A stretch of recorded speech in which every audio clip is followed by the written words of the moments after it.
This program features live coverage of an African safari and may include animal kills and carcasses. Viewer discretion is advised. Good morning, and welcome to the Sunrise Safari, where the sunrise is astoundingly far away.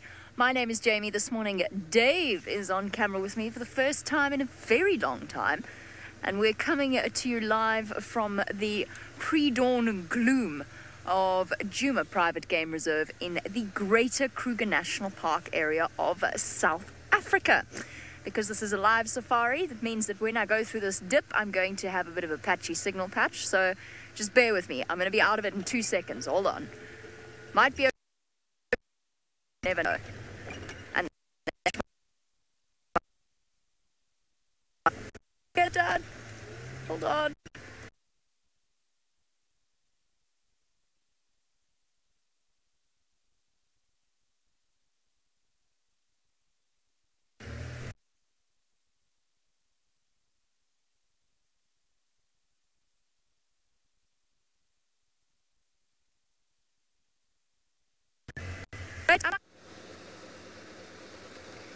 Oh, sorry about that, gremlins there. Good morning, beautiful people. My name is Dolly, and joining us behind the camera is still Uncle James. Uncle James, are you good there? So we are coming to you live in the western flanks of the Kruger National Park. Yes, indeed, in the Sabi Sands. So for any questions or comments, you are welcome to type hashtag SafariLive on Twitter or YouTube chat stream. So my mission for today is to look for any nocturnal species, including hukumuri, because we are in hukumuri's territory now this morning. And so the weather is beautiful. It's 16 degrees, it's 19 degrees Celsius, and that's 67 degrees Fahrenheit. That's why I'm not wearing my jacket. This looks like a jacket, but it's a very chilled shirt.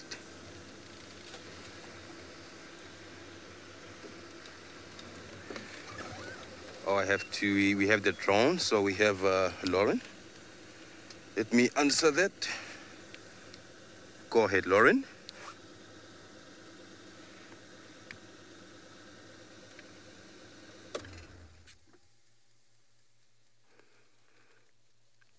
Message copied. What did she say, Oli? She will come back to me. She's still searching. She's with a drone. Lauren's the commander this morning. So we're doing a drone trying to get all the nocturnal species. Maybe we'll be lucky. We'll see some pangolin. We will see some aardvarks there. African civets. It's been a while not seeing these nocturnal species, so the drone will help us to get all the activity during the darkness.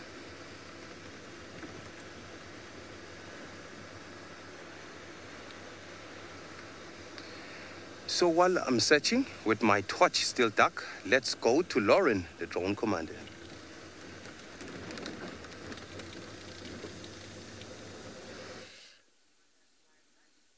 Good morning, everybody, and welcome to another drone session here on your sunrise. The sun has not risen yet. Safari. My name is Lauren, and these beautiful pair of legs here is Sebastian, the drone pilot. So the plan for this morning remains: the drone is up. We have our thermal output camera from the drone, so my job now is to just look for hotspots.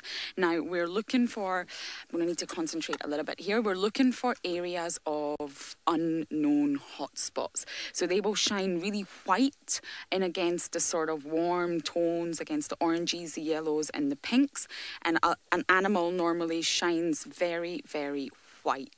So what we're looking for is white patches that we can't quite identify. For example, the last drone session, we had a white spot that we thought were two sleeping lions. And when we sent the chase vehicle in, we actually had a leopard Tingana on a kill. So we can see we have a white spot just sort of center bottom of the screen there. And that does look like an antelope. So you can see the horns, so we know exactly what that is, and that is also a diurnal animal. So that's an animal that's active during the day, and that's what we don't want. We don't want to disturb a diurnal animal. We are looking for nocturnal. Now, of course, if we do go into a sighting that we can't identify, and it does happen to be a antelope or a diurnal animal, we will obviously pull out of that sighting and leave. So that's what we're doing right now. We're heading to the Buffels Hook area, which is sort of northeast to us, if you like. I'm going to start directing Seb, but for now, let's go across to Jamie and see what she's up to.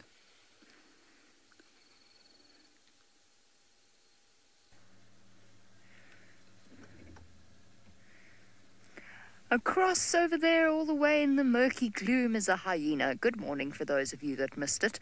I completely failed to properly introduce the morning's safari. Right, let's go catch up with it, I think. We have a hyena in the middle of the road, so we're going to go and see who it is.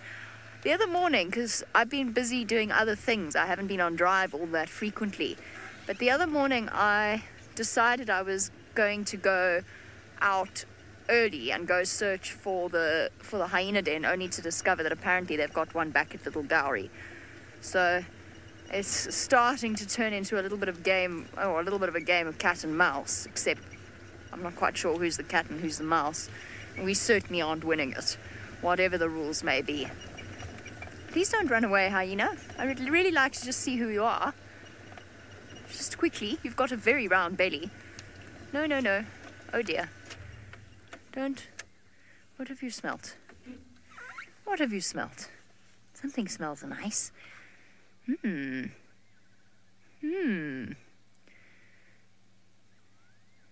something quite intent on this in this hyena's body language. There you go. You can see it through the FLIR thermal camera. Oh, beautiful. Lovely, Dov.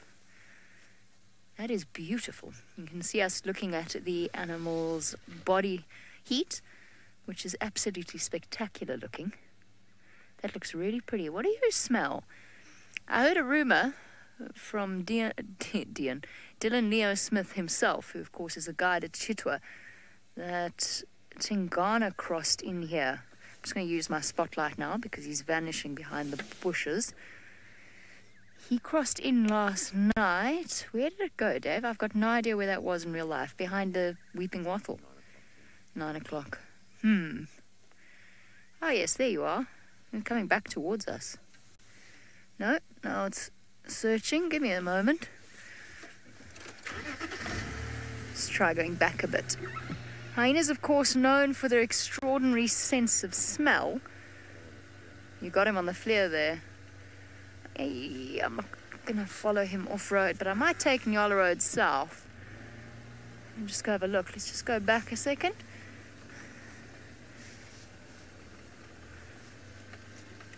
No, he's gone.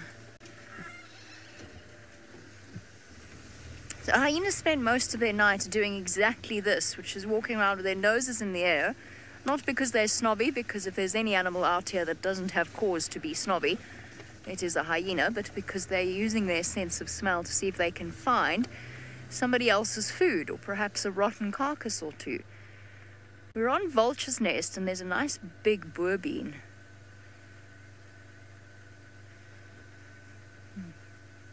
All right, let's go around Nyala Road South and just have a look and see if we catch up with it there.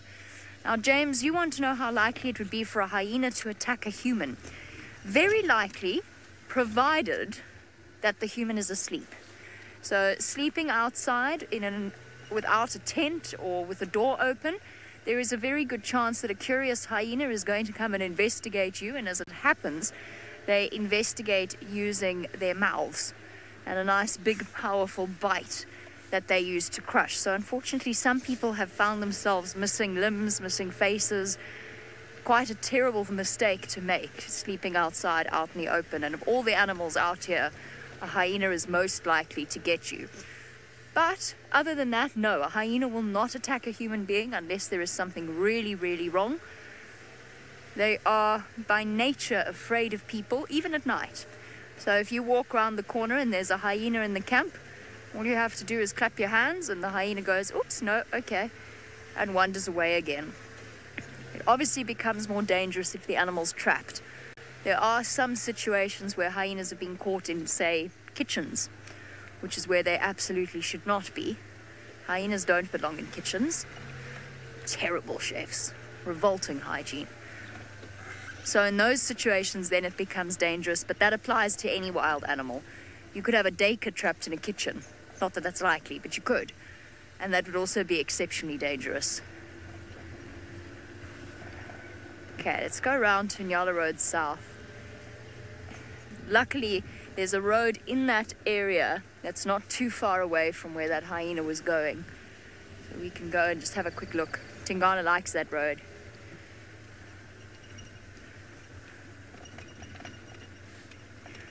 Okay, I'm going to continue onwards, see if I can catch up with our hyena friend. While I do, let's go back across to Xoli, who apparently is doing exactly what I am doing.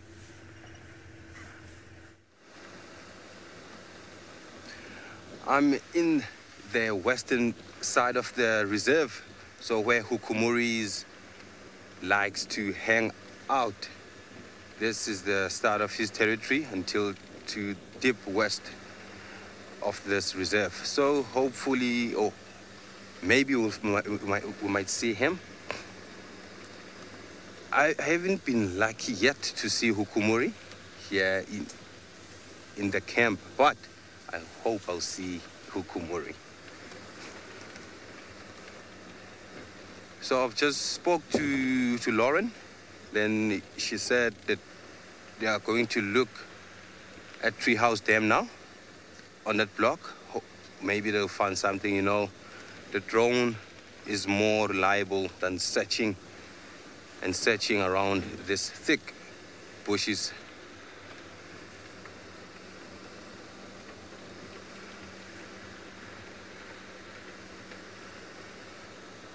Maybe we'll see the lions hunting, who knows, using a drone.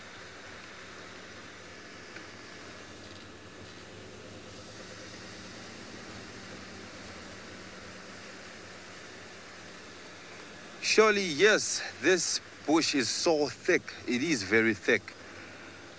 It's the rainy season, it's the wet season. You know this bush, during the dry season, it doesn't look anything like this. It's different. And when you look at this place during the dry season, you won't believe that it will get so thick during the wet season. I can see the light there. Hopefully it's something nocturnal. I saw a light there. Let me shine. Oh, it's this guy there.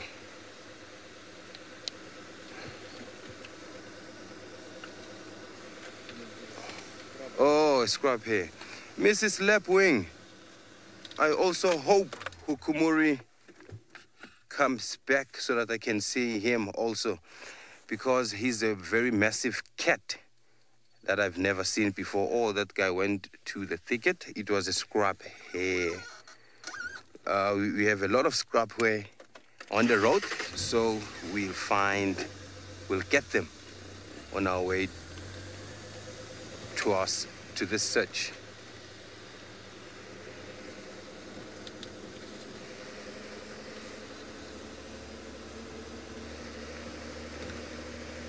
It's around 4 a.m. in the morning.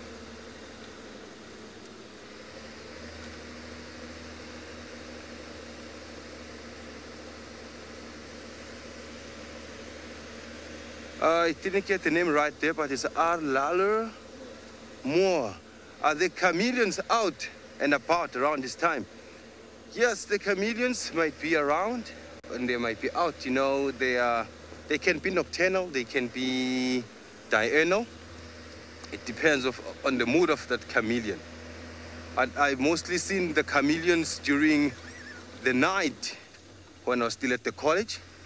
And I've also seen a chameleon active during the day. And those things, they are very slowly, but when you provoke them, they can get mad. Then they'll open their mouth like this, trying to scare you so that you can leave them alone.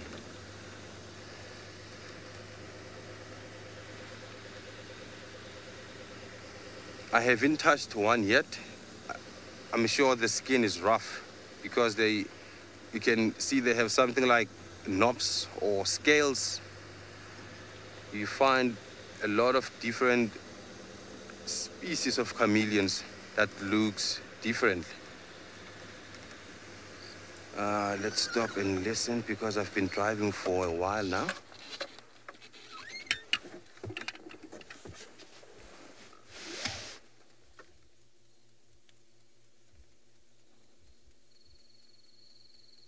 Only crickets. Grrr.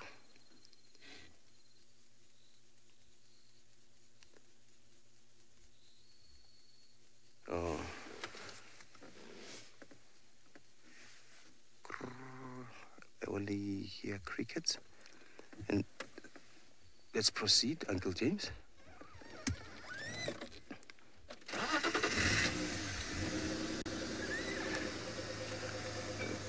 Around this time, I normally hear the birds call the crowned lapwing. You hear them like, go, go, go, go, because they're also nocturnal, they're active during the night. So while I'm still searching and driving, let's go to Lauren, the drone commander.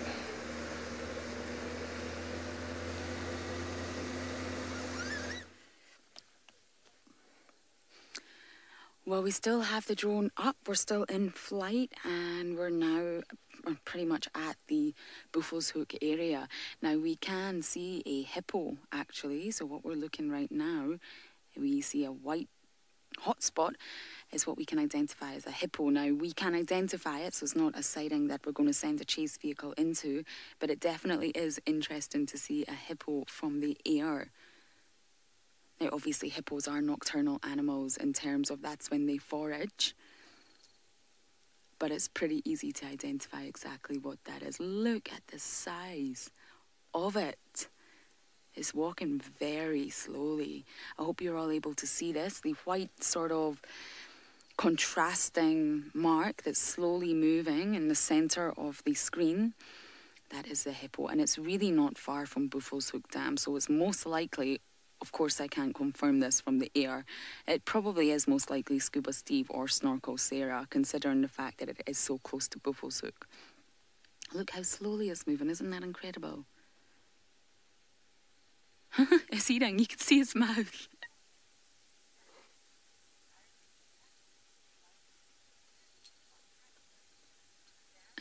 Dan is asking a question, but unfortunately my comms to Faith are breaking up, so I heard it was Dan. I'm just going to have to get her to repeat that slightly while I adjust.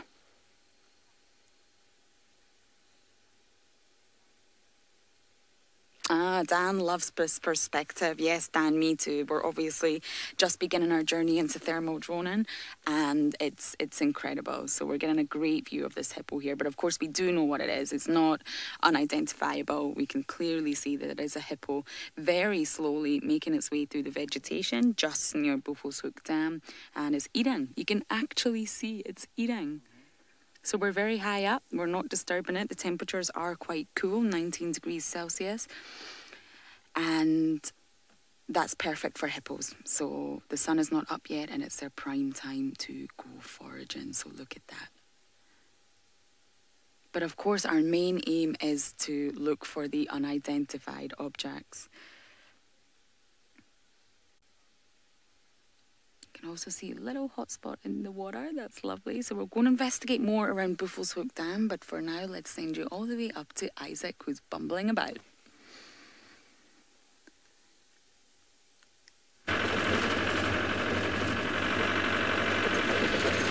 Well, a very good morning, everyone, and welcome. My name is Isaac, and on camera we have Achi. We are in the Masai Mara, and we're already out here looking for animals. Remember, this is a live game drive, and we already started looking for animals. I've been out of camp for the last, maybe around 1 hour, and I'm looking for animals. So please do join me on #SafariLive, or you can watch me on YouTube live stream.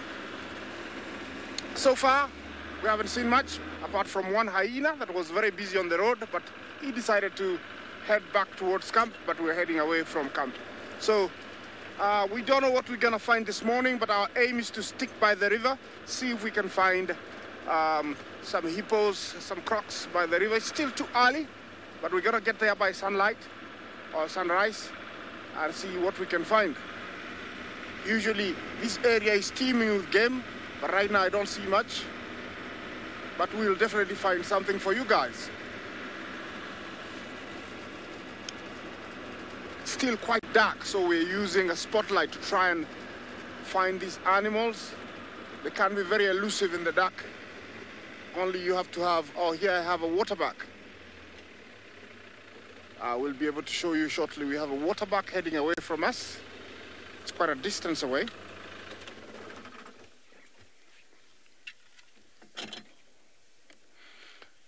Dory, you say Jumbo Jumbo Isaac, Jumbo Jumbo Dory. Yes, I don't know if we can see it, but it's somewhere there. That is a waterbuck. It is still quite dark over here. It's only around 5:20, which is very early for us. Sun rises around 6:45, so we still have... Yes, that's not an alien, it's an animal. I think you can figure out there's some ears just above to the sides of those blinkery, bright, alienish eyes. And you can figure out, you can see the figure. That is a waterbuck. And he's listening to, me speak. And I'm sure he's wondering, something speaking English. He's wondering what language it is. Yeah, waterbucks are huge, medium-sized antelopes. And they love being in the vicinity of water, and usually they go in groups of up to, one to around, 5, and over there, I'm sure there is some more. It's only that we can't see them. They're somewhere hidden in the long grass. They go in a group of up to 5. It's usually one male and a few of them. So they must be born somewhere. We might be able to pick them up for you in a moment, but they are somewhere there. So onwards we move on.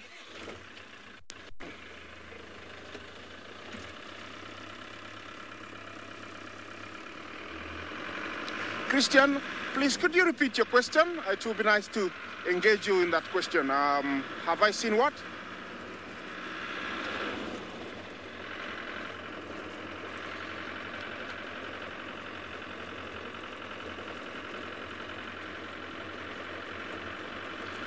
Several cats. You're asking if we have seen?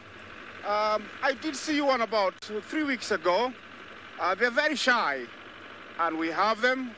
The grass is very tall and high, so they have to be on a track like this or a road like this for us to see them. Otherwise, we do have them, and I cannot promise you that I'll see one, but this is a perfect time because they're still out hunting. They go for nocturnal birds, mice, little critters that come out at night. That's what they go for. And we're out here, so you never know, we might see them.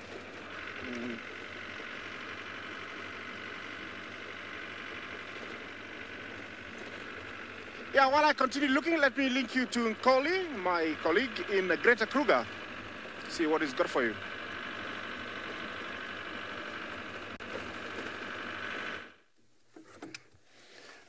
Sorry about that. We just had a teacup, a water teacup. It's a bird that is very active during this time of the day.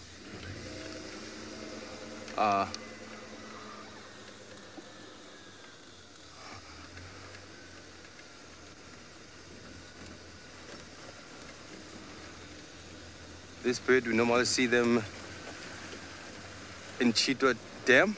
So Lauren just said something, so I didn't get that message clear, so let me communicate with her. Lauren, would you please repeat that?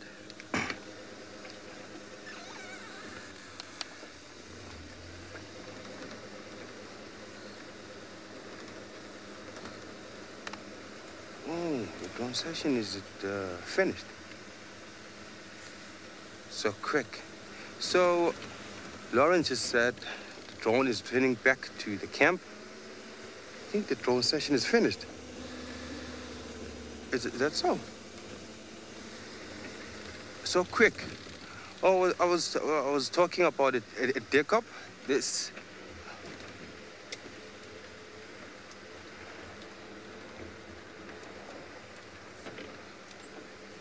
Battery change. Oh, battery change. That's why I was so shocked that so quick. I didn't get that clear, Lauren. I'm sorry about that. The drone is going back for a battery change. So we're at Treehouse Dam now. Hopefully we'll see something interesting.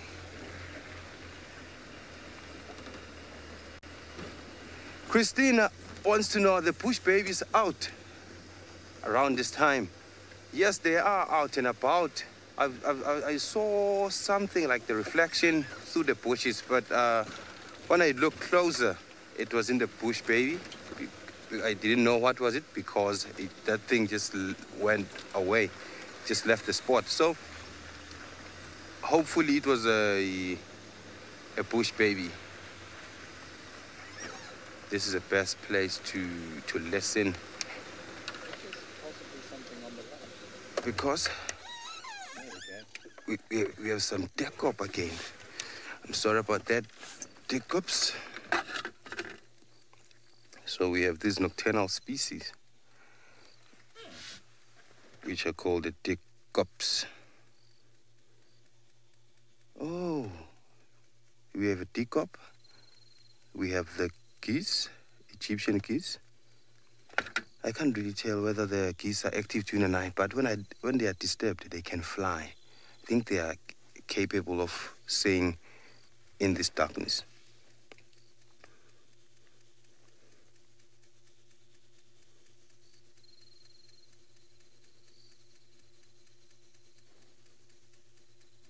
Maybe we might hear some sound from the decops because they have these beautiful calls.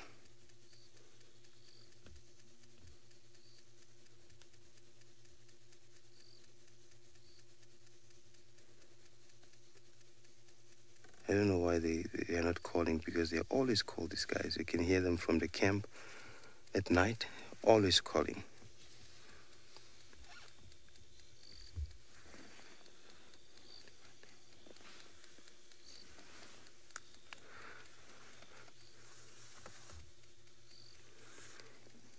I'm trying to get their call in my head because I have a lot of bird calls in my head. So I'm trying to get the call.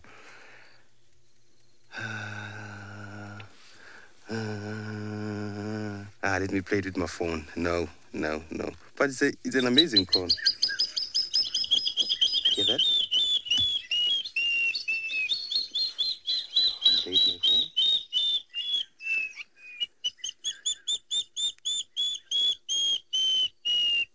Maybe they will respond. Who knows? Let's go to them.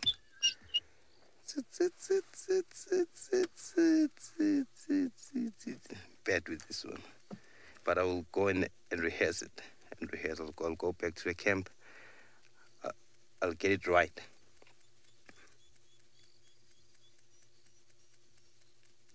They're responding. Did you hear that?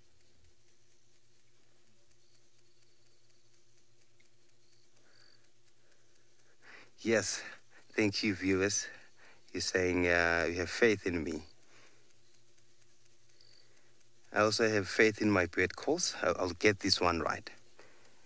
It's tricky, but I'll force to get it right. Just like a woodland kingfisher, I've been struggling with that second part. Like, chip. Then the second part is a problem. Yeah, I have to clean it up. Have some few touches there.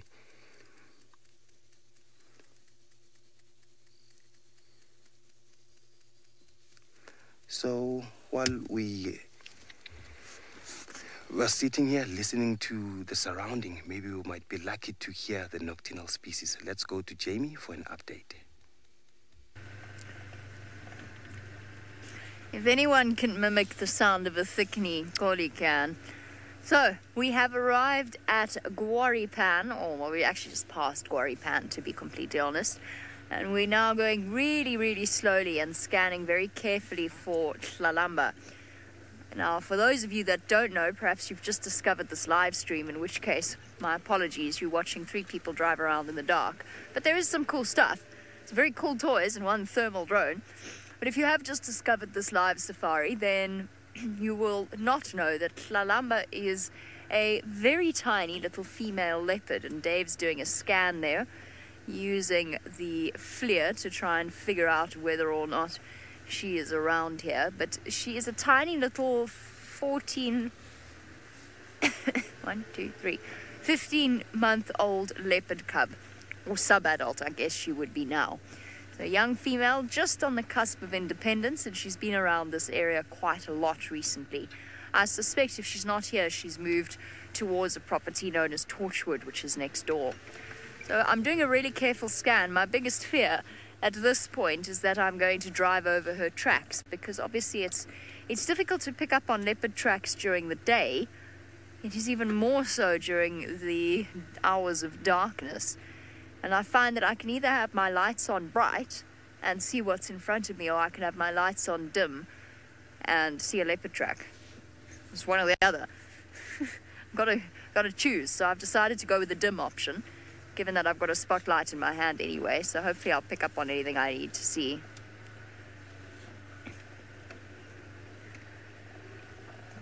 Sally wants to know if Thandi is pregnant yet. Thandi is Tlalamba's mother.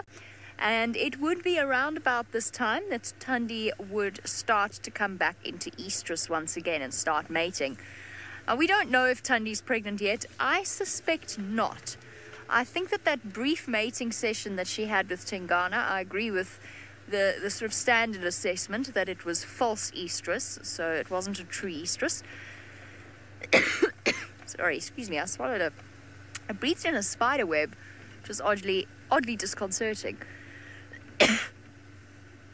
I suspect not, but I don't know for certain. Who knows what Thandi's been getting up to in the days that we don't see her.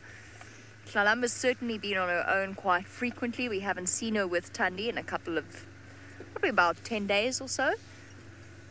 So yes, I think it's possible. This is where she was the other day. Okay, while I scan very, very carefully just to make sure I don't miss anything, Isaac has found a much larger creature than the leopard we're searching for. Yes, we have a hippo crossing the road, and he's listening to me. That is one big male hippo. He has decided to take a stroll down the road. You can tell they're short, very strong legs, which are capable to carry that huge body. He's disappearing off into the dark, so I'm going to try and follow him a little bit. Maybe we can try and have another visual of him, but he's walking down the road. I hope he stays, but you can tell, he's right in front of me.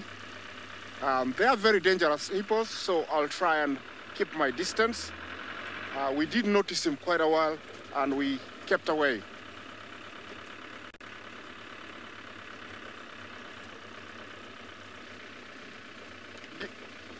Gilbert, you asked me if I've ever seen a newborn hippo. Yes, I have. In fact, I managed to handle one sometimes back where we found it was lost, and we had to rescue it, and it was trapped in a little ditch. So we rescued it, and then we took it to where we thought there were many hippos, and we released it, and quickly the mother came out of water and took it away. So yes, I have seen a very newborn. It is not that small. Although it is a newborn, it can weigh up to around 20 to 30 kilos. So it's rather a newborn, but quite big and very, very slippery. You try and hold it like this, it goes, I was trying to hold it. Nivak, you asked me how hippos do what in vehicles. Please come back again. Ask me again. There's something about hippos and vehicles.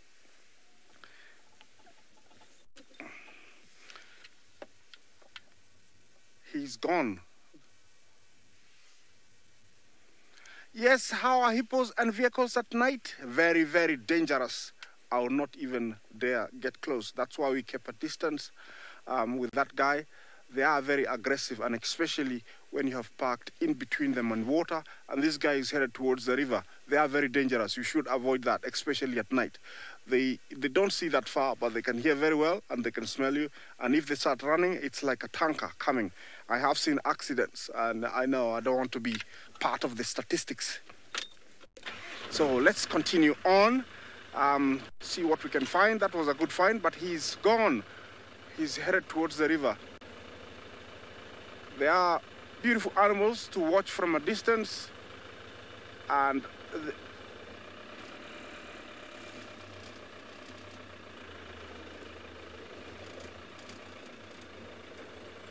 Carl 6, you ask me what warning signs hippos give when they're about to charge. They open their mouths like this, yeah, and come at very high speed, and then sometimes they move their heads sideways. That's all they show you. And they have those 1 foot long canines, and 4 of them, and they move them, you know, like that.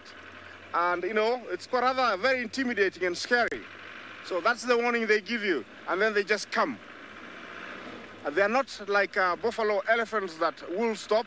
Hippos stop very few times. They just come straight. So it's an animal you should avoid like a plague when you're out in the plains, and also when you're in between them and water. Okay, we are continuing on. This is a beautiful tree. I don't know if you notice it. Yeah, we're right very close to it. Archie is gonna illuminate it. Maybe if I reverse a little bit so that we can see the whole tree. It is rather a very beautiful tree.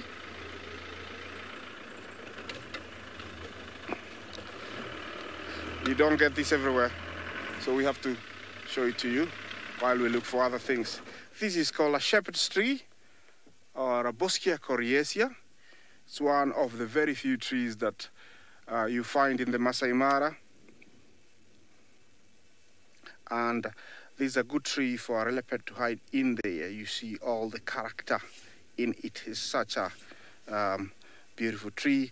Grows in very shallow soils where the rock surface is very close. Doesn't produce any seeds, and it's one of the trees that dots all over the Mara. It's got a whitish, flakish bark. During the day you can see that, and very few leaves towards the top.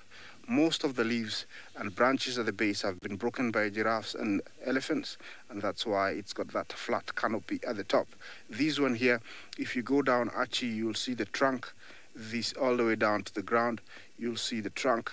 You know, it has formed this kind of very knobbly, barkish skin, and that is to avoid debarking by, you know, elephants. When elephants start debarking it, the tree has grown a defense mechanism where it grows these knobs where the elephant cannot peel the skin, you know, like straight upwards. And this is a good maybe 80-100 years. These are a few of the beautiful trees we get in the Masai Mara. Boschia coriacea. Yeah, one of very beautiful trees. Remember, we are on infrared, and that's why you can see that in black and white. It is still quite dark. We can't see much. We can only see with the help of the infrared. Look at that. It's such a beautiful tree. It's not a drawing. It's actually live, a live tree. So let's move on.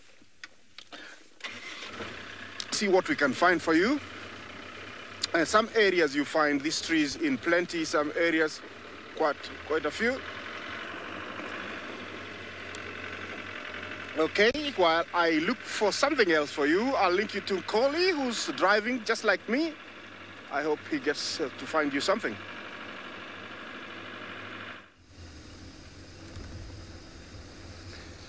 I'm still searching, going from a dam to a dam, from a pan to a pan, to a dry riverbed to another dry riverbed side, hoping to find a nocturnal species. And the birds have already started singing. It means we going to have light soon, and the sky looks good today. We have a lot of stars. So while Isaac was talking about a sausage tree, we also use that sausage tree to ferment a traditional beer during cultural events, more especially when it has some seeds or some fruits, because it has this elongated sausage-like fruit. So that's what we use to make beer out of using those fruits.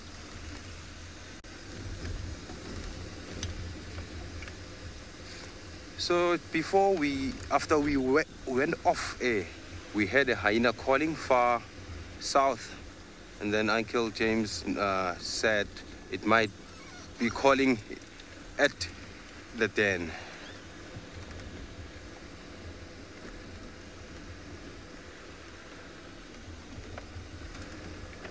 We're heading to Twin Dams now.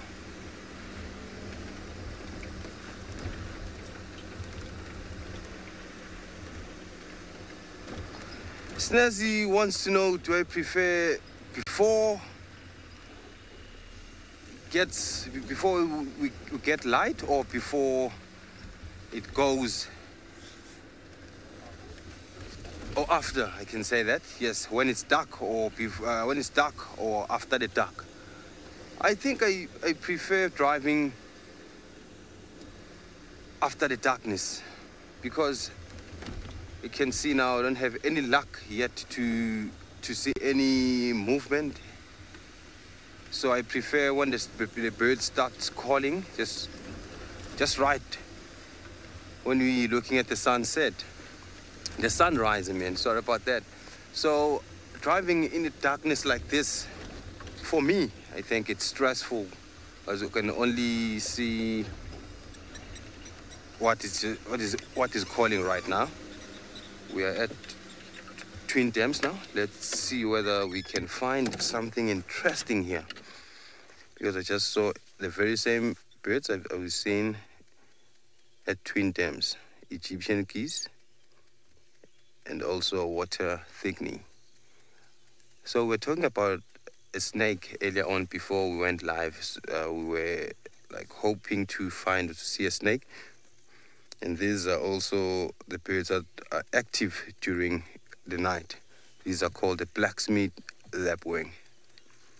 Ding, ding, ding, ding, ding, ding, ding, ding, ding, ding, ding, ding, ding, ding, ding.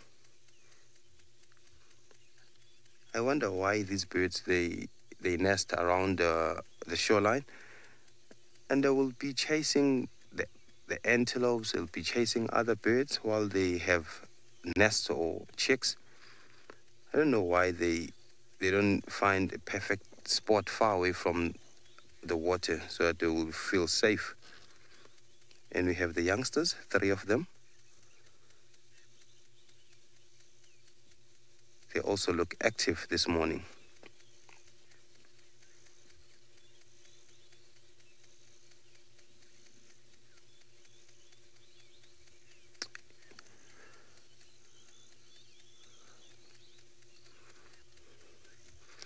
So while I'm watching these youngsters with their parents, let's go to Lauren with an update.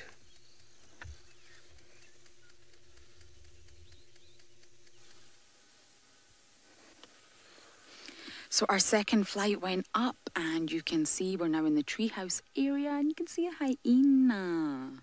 So we've managed to spot this moving white patch that's actually moving very fast through the bush. There's some pace, and it's unmistakably a hyena. You can see that sort of sloping gait, and just the way it's moving, you couldn't mistake it for anything else, to be perfectly honest.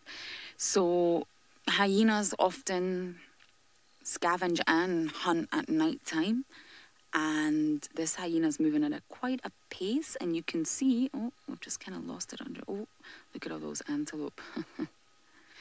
We've got a whole bunch of what most likely from this angle looks like impala, and the hyena is walking right to them. Oh!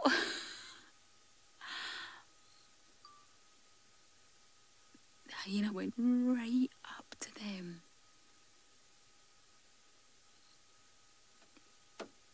Brave hyena.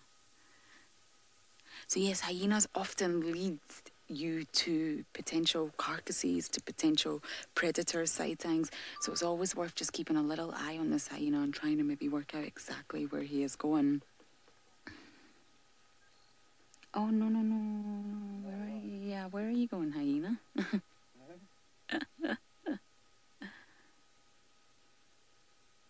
I'm not sure what he's up to. You can see we've got the hyena almost in the centre and sort of half a circle of impala around. So we're just going to keep looking for now to try and find a sort of white patch or a hot mark that we're really not able to work out exactly what it is. Now this hyena will not hunt all these impala this size when they're all huddled together like this. But it is definitely on a sort of mission. We actually heard hyenas calling right outside my room this morning. This unmistakable call.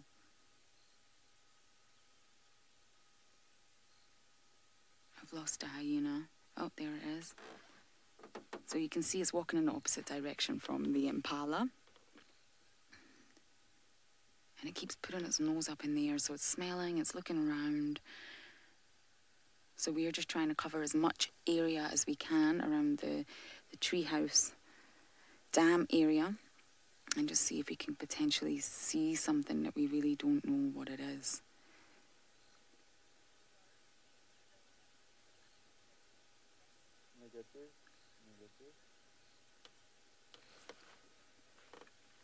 Negative?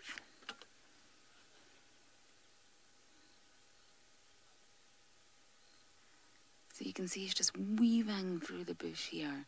And look at the heat that is radiating off the body compared to its surroundings. Now, hyenas walk a lot at night. They walk and they walk. They can probably cover most of Juma. And you can see it's alone. So this hyena is literally just looking, smelling, listening, and looking for some food. And the perfect food for the hyena would be a kill that has just been made by something else. That would be perfect for this hyena here.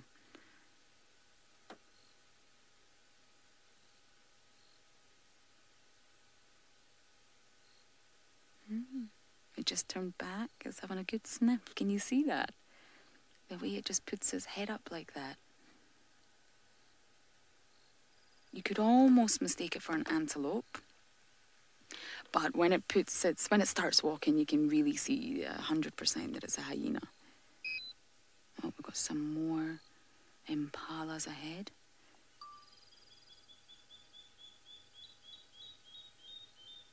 I wonder where he's going. The impalas know it's there. You can see they're looking.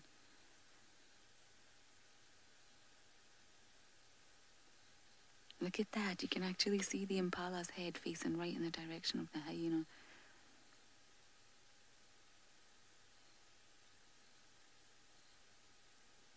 It's just ignoring them though. There's no threat here.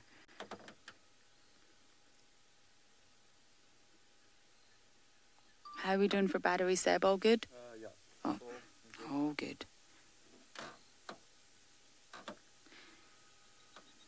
So I think the hyena is travelling in a sort of northern westerly direction. But obviously we have no idea where it's going. So we're going to continue to scan this area with the drone and see if we can potentially see where the hyena's going or find something else. But for now, let's go across to Jamie.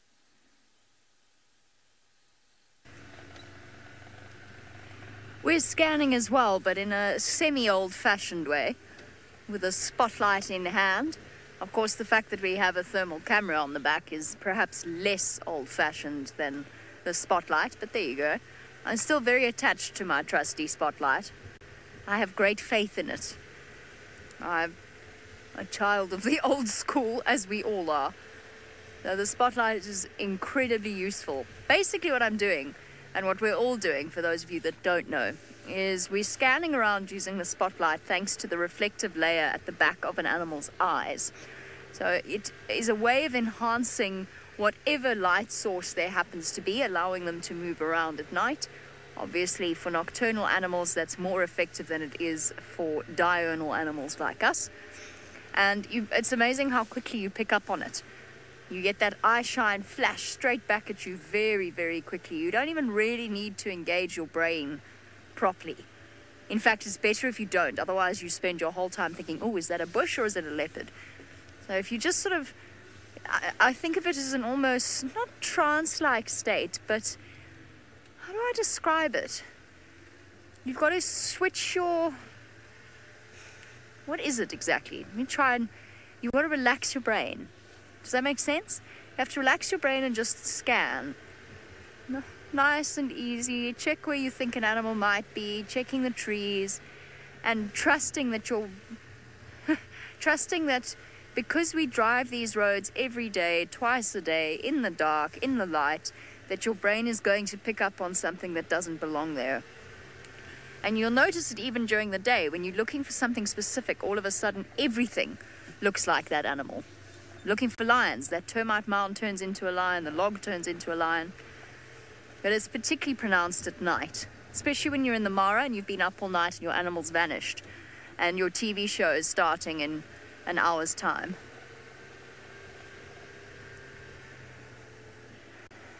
Now, James would like to know what the rarest animal is that could be seen on Djuma.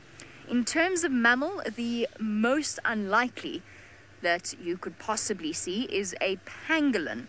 Now, a pangolin looks like it's an anteater, essentially. It lives predominantly off something known as a pugnacious ant, for which we are all eternally thankful, because they're horrible little things. They bite you. But it lives off pugnacious ants, and it looks like somebody took an artichoke and made it alive and then impregnated it with hard scales. That's what a pangolin looks like, and they always look very anxious as well. And their little feet. They're gorgeous. Gorgeous creatures, but most of us have only seen a handful in our lifetime out here. They are very, very sweet. Not much is known about them at all, which is very funny because James gave us something known as the mammal matrix as guides. All of us got to fill out certain animals. And it was things that for some animals are very basic. You know, what age do they wean? What age do they become independent? I think it was poor Steve who got pangolin. And we don't know anything really about them. Finding information, and there's different species of pangolin, and some of them, like tree pangolins, have been more closely studied than others.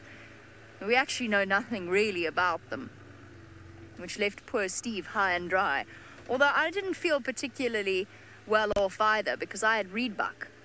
And of the 3 species of reedbuck that we could see out here, trying to find out at what age their offspring wean is a tricky one. What are the other ones? I also got waterbuck, but the waterbuck was okay. And obviously just making sure that we've got all the basics, because those of us who've been doing it for years are exceptionally rusty with some of those things we used to know. But yes, a pangolin, also a nocturnal creature, so more likely to see it at night. Hours like this are a good time to see things like pangolin or aardvark or porcupine or honey badger. These are all relatively rare animals. If not by little frog. Let me see if I can get it again.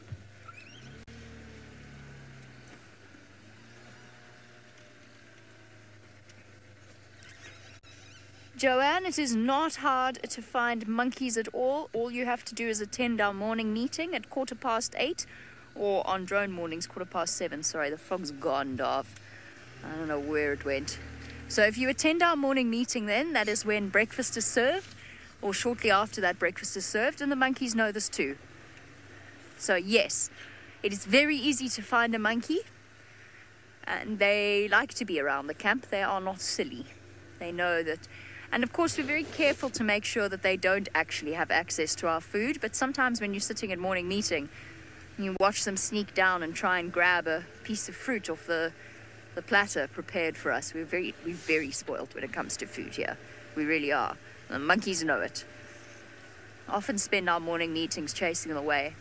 Obviously more pronounced in winter, when there's less fruit around and therefore it is more difficult for them to sustain themselves. Baboons as well. The other morning, I was sitting working on my computer, and I like to get up early even if I'm not on drive. I really like this time of day when the horizon is starting to glow ever so slightly. It's my favorite time of day. So I get up early and I'm always more productive then. So I was sitting at my computer and I started to hear noises through my headphones, and I thought, oh, that's a bit early for people to be out and about. Either they're on drive or they're asleep. And I ignored it for a bit, and then I walked outside because I decided something was wrong. And there was a troop of about 40 baboons spread out in our garden all the way across towards the kitchen. And they took one look at me. One was actually sitting on the railing of my wooden veranda. And they went into such a state of panic, it was hysterical. The one fell off the railing. I mean, it was ridiculous. It just collapsed off the railing. Two of them ran into each other, trying to run away. And another one ran, looking back at me, and ran straight into a tree. Hilarious. Perhaps beaten in terms of comedy value only by hyenas when they're running away, but hopefully Xoli's hyena isn't running anywhere.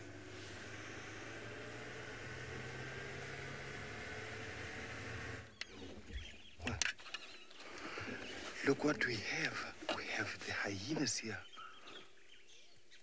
Listen to that.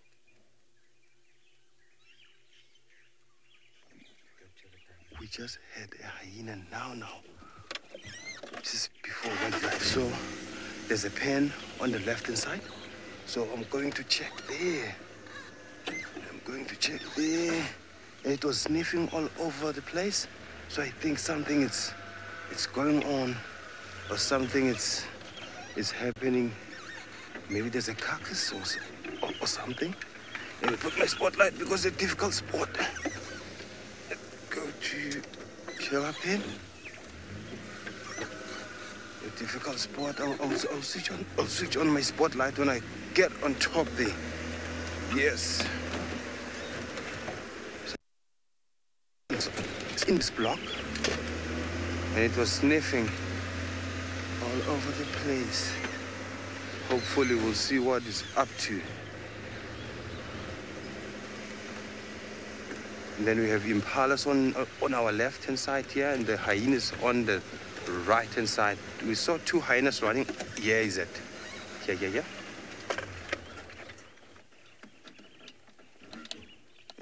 See that? Oh, moving forward again. You can see it's sniffing. It's sniffing around it. You know the hyenas have sensitive sense of smell. Oh, yeah. Sorry about that. There's a hyena running. There were two, but I don't know where the one is. Maybe they are hunting, or maybe they're on a mission to find something. So let's try and keep up with it. You know, it's difficult to keep up with the hyena because they are skittish sometimes. So Ferrari Safari again.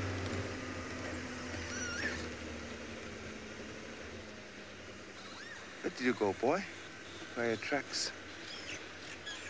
Where are your tracks?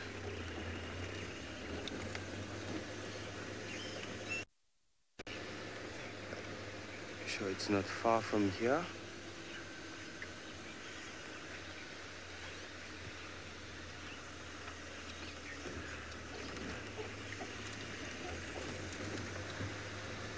Oh.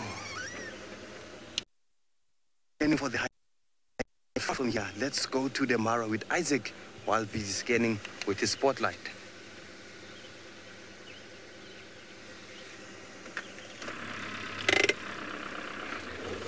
Yes, we have found some hyena, and they're right to my right over here, and shortly you will get their visual. Here they are. There are 4 of them, and looks like they're coming to say hello to this big grandma. Let's see what they're gonna do. Yeah, she's very pregnant, the female over there. Yeah. and that is a male, I would say, the one to the right. Yeah, they're much, much smaller than the females. It's rather a very elaborate and interesting greeting they have, hyenas, where sometimes they'll lick each other's genitalia to say hello. This guy has just decided that he's not interested in the rest of his kind and come and check out the vehicle. Remember, we're on infrared. There's no lights. So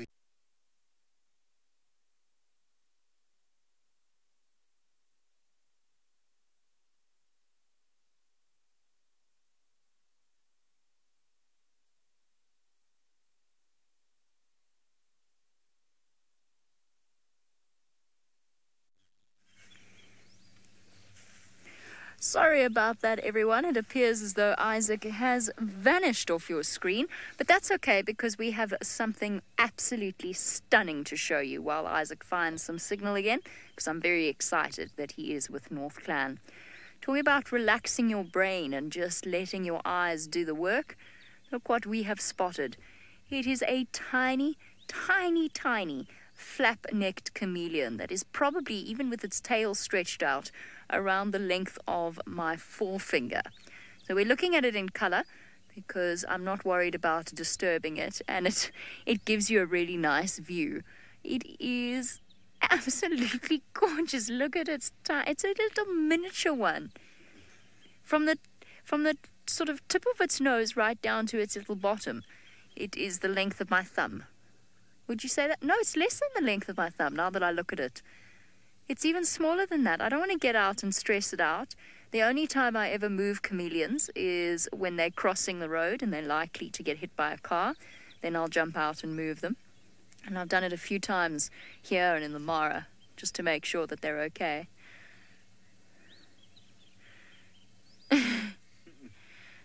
Linda says, how adorable is this? Oh, it is. It's absolutely minute.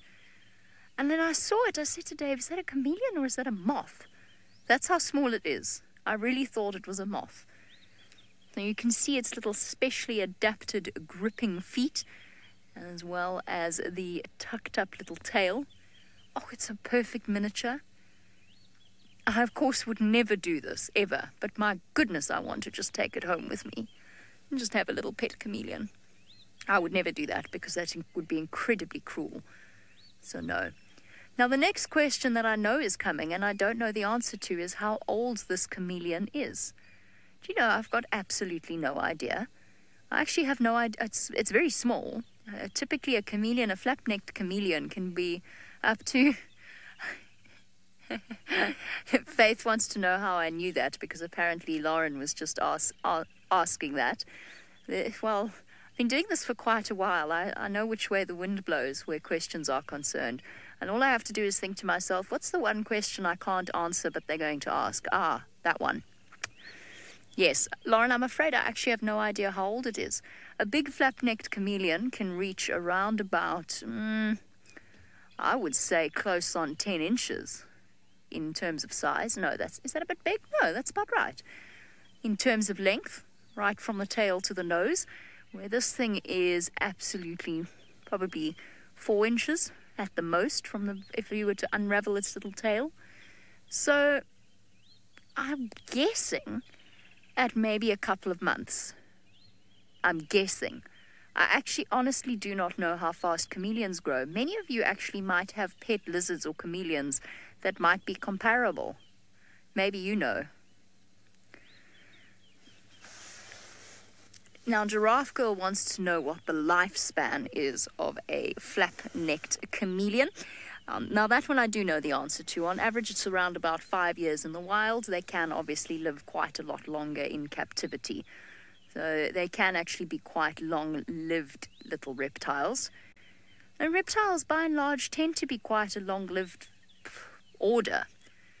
When you think about tortoises, when you think about snakes, certain snakes can live 20, 30 years, potentially. And tortoises, of course, can cover the lifespan of a human being, if not longer. So this is actually probably quite short, I suppose. It's utterly adorable. Look at the way it's gripping.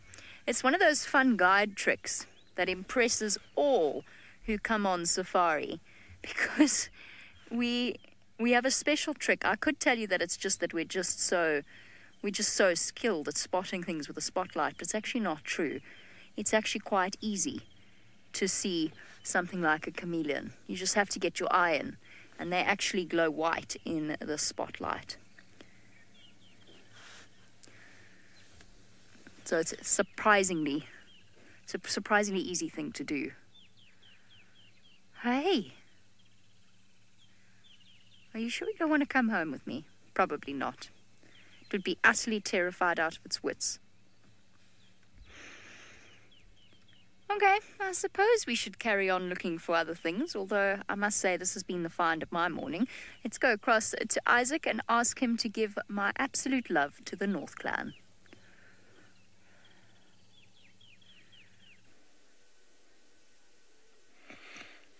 Yes, sorry. The gremlins attacked me for a little bit, but I have overcome them, and I'm back. This is one big mama hyena. She looks like she's gonna give birth anytime soon. I must say not soon, like, in 2-3 minutes, but maybe in the next 1 or 2 days. She looks like she's too heavy to be moving, so she's waking up and just sitting. And to her left is a young male who has decided to sit on some urine from another hyena. And I think you can see there's a dark patch underneath him. I think what is happening here is that the scent of the urine belongs to one of the clan members, and they want to have one beautiful perfume in between themselves. And that in terms of urine, they try and smell the same, so they can recognize each other. That's how sometimes some predators recognize each other. There was another smaller guy to the left. We don't know exactly where he's gone, but he's been going around, playing somewhere there.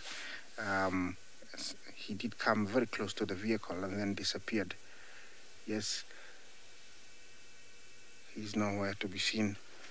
I wonder, maybe he's decided to take a stroll. Oh, he's way in front of the vehicle somewhere there. There he is.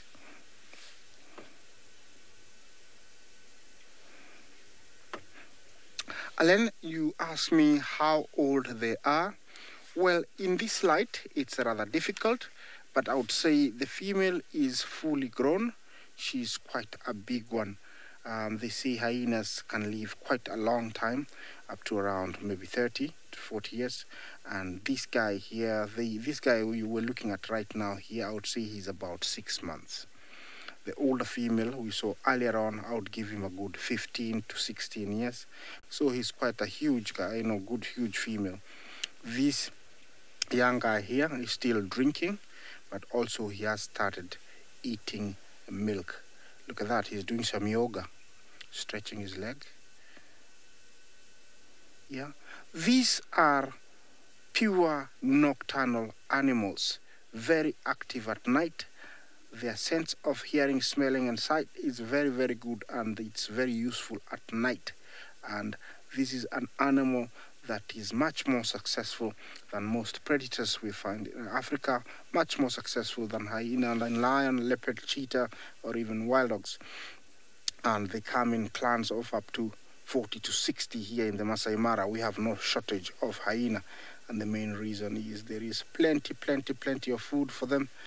Yeah, and these guys looks like, they had eaten quite well maybe a few days ago, and they're trying to keep warm. They're lying on their feet, on their legs to keep warm. I don't know what they had. They have much better hearing than me. You did see them raise their heads. Definitely there was something, and she's up. Look at her size. I'm telling you, she's very, very pregnant. Very, very pregnant. Look at that. Yeah, this is not only food, but also she's carrying something in there. Looks quite unproportional, but that's their build. They say that the neck is very strong, the strong jaws, the strong forelegs are an evolution where they have evolved over the years for carrying long chunks of meat.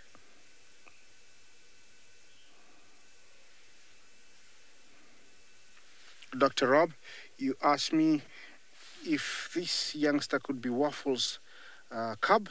Possible, because I'm in North Clans area, and she could be, Waffles' youngster. It could be, I would say. We're in that area. It could be. You can tell this female is very uncomfortable. Maybe in the next 1-2 days she'll give birth. She's trying to find a very bare patch of the road where she can, rest her cold feet and lie on them to keep them warm, very much like dogs and cats do. Yeah, so, we're in North Clans area, where it's a clan that and a certain university from America is doing lots of research on them. There's a big female called Waffles. She's the matriarch. And this is the area. You never know, we might get to see her. She's got a collar. I will be able to point her out for you guys if we do see her. Hyenas, are led by a matriarch who is usually much bigger, and she's the one that eats first. She's the one that everybody takes care of. It's a women-dominated society in hyenas, where females actually are much more vocal and dominant to males than in other animals, and they are much bigger than the females.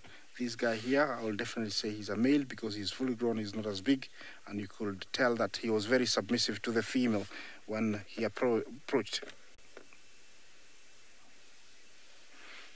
Lisa, you asked me how long is a hyena pregnant for. It's up to around 3.5 months, up to 4 months, something like that. And they give birth to 2, who usually are actually born with teeth. Unlike most predators, it's one animal that is born with teeth and with its eyes open, ready to explore the world. Usually if 2 are born of the same kind, they'll try and kill each other or outstarve each other by suckling all the milk from the mother, and the mother usually doesn't do much.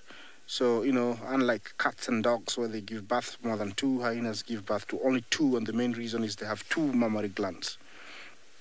Yes. He's very, very chilled out, listening to whatever is going on from a distance. There's nothing much right now. It's still very dark. Yeah.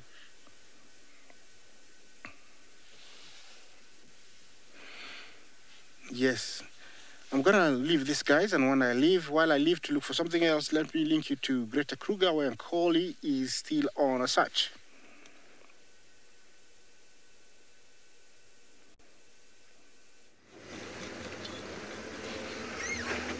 Isaac, you are the luckiest this morning.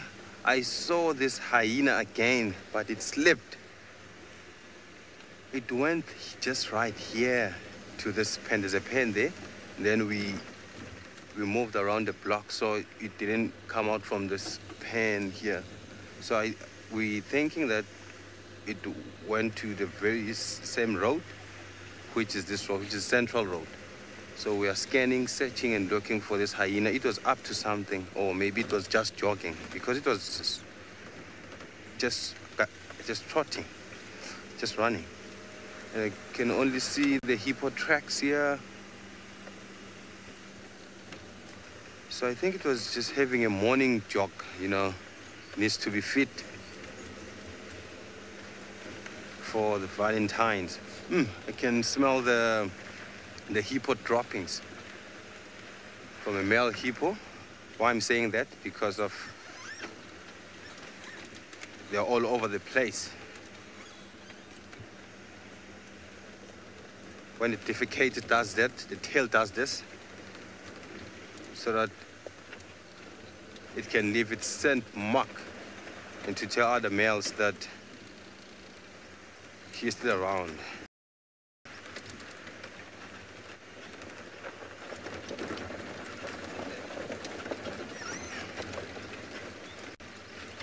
Oh, Libombo girl wants to know what's my favorite. What's my favorite? I think I had that thing right. Oh, here. I'll answer it. I think we have a bird there on top of that thing. On the Yes, on the stump. Is it a bird or what? It's a bird.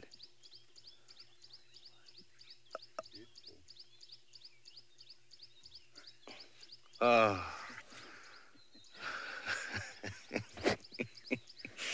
I'm sorry, beautiful people. I thought this is a bird. It's just a word. Shame.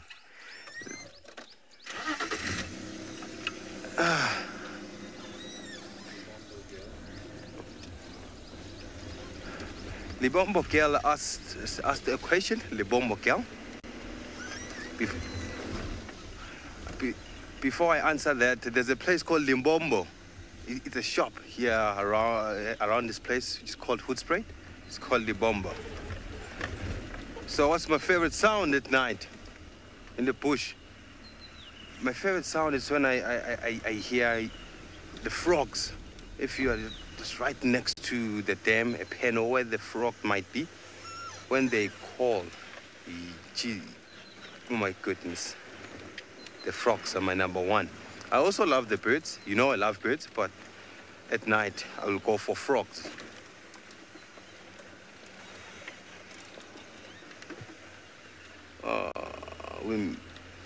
That hyena, where are you, buddy? Let's listen again for the surrounding, because I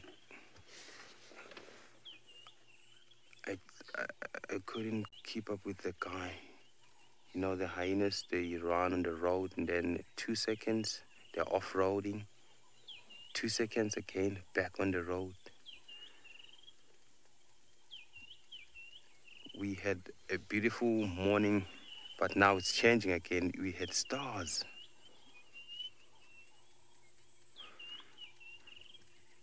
And the birds are calling every...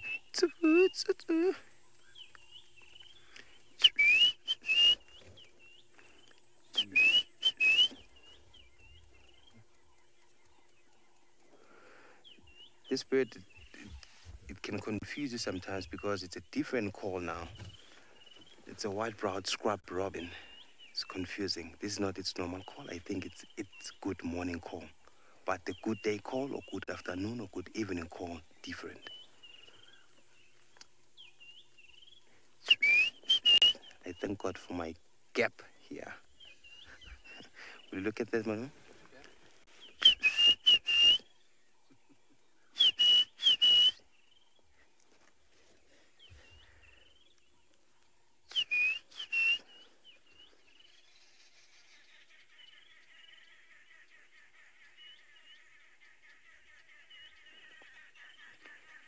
Carol needs to know which bird is the loudest.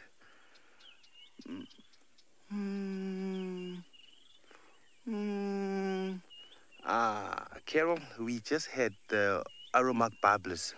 I think where I am right now, they are the loudest compared to the ones you can hear around here. They live in a flock.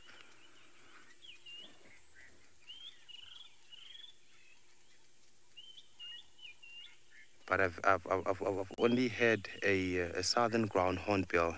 It's one of the loudest birds. Guess what? If you can hear the Cory bastards call, and then that's one of the loudest calls I know.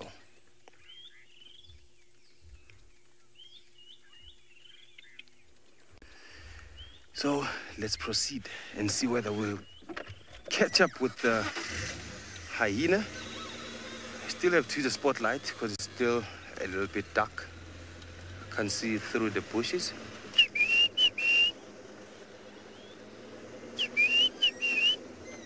Nice one there. Thank you for blessing us with such a beautiful call.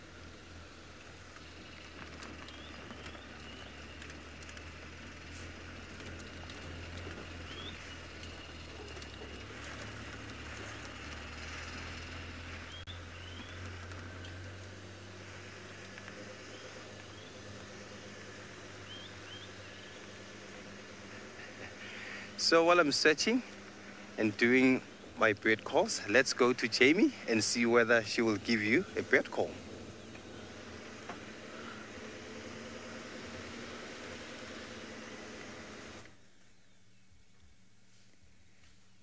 I'm listening to the bird calls. I don't know if I can necessarily...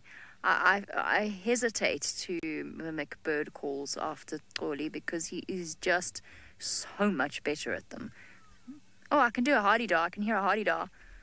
Wah! Wah! Wah! Wah! Wah! Wah! Wah! That's pretty accurate. Yeah. That's pretty spot on. That's the only thing that's calling. I could hear a fork-tailed drongo, or I can hear angry cisticola. Off in the background somewhere. What's got you so cross, cisticola? And I can hear... That's about it, actually.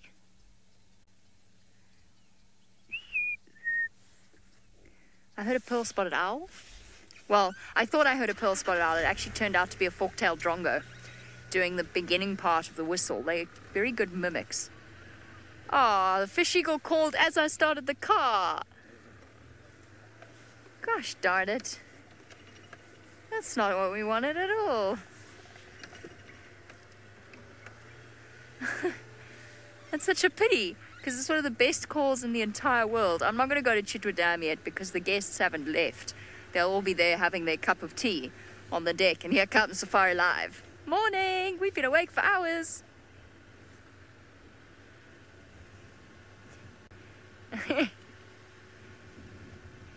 And Jimmy says that I beat Goli with my hardy-da sound. I'm pretty good at a hardy-da. I think it's because it's such an awful sound that I'm capable of making it, because as you know, I cannot sing nor can I mimic bird calls. I can whistle. Whistled bird calls are okay. I can do a fair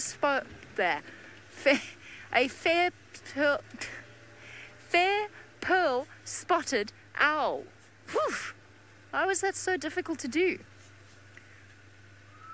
Wait. Ugh. Now my mouth's gone all dry. Nervousness. Okay.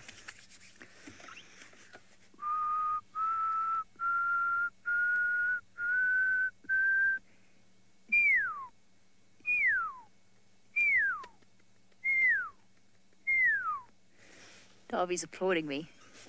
Took some serious concentration. I couldn't drive and do that. I can do a whistle call. I can also see tracks on the road.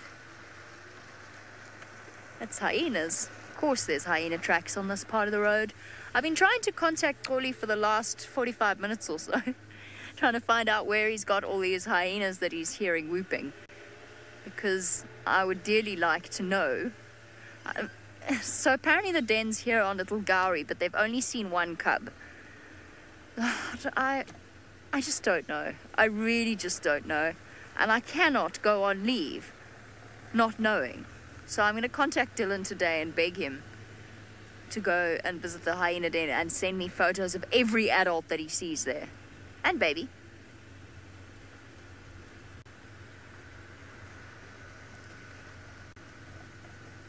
Ilby wants to know where hyenas usually give birth. They take themselves off to what is known as a natal den. So somewhere secret and private. We were fortunate enough, we're the only people fortunate enough that I know of to have actually seen a hyena in its natal den, and that was with Waffles, with the North Clan. They take themselves off. Let's go on to the fire break, Darby. It's so much nicer than this. Oh, mind you, there's tracks on this road. Tracks. We'll go with tracks for a bit, because there's nobody out this morning, so we can go very slowly. And they give birth in a natal den. It's usually a hole in a termite mound or in the ground, and a little secret tunnel where they keep the baby for about 3 weeks before they move it to the communal den. Moving it to the communal den is usually important unless you're talking about a really low-ranking hyena, because their cubs have to learn their place in hyena society. Now, you can imagine some poor little hyena cub that comes bounding out of a couple of months' worth of seclusion away from the rest of the clan and gets ideas above its station, only to find that it's being disciplined most harshly by a high-ranked member and Mom does absolutely nothing because Mom can't. She's low ranking. So sometimes really low-ranked hyena will den away from the rest of the hyena, but mostly they will all den together in a communal den once the cubs are big enough to look after themselves, or at least hold their own. It was an extraordinary thing that we found with Waffles. Oh, there's lots of hyena tracks here. Waffles and her den. Little Gary's here.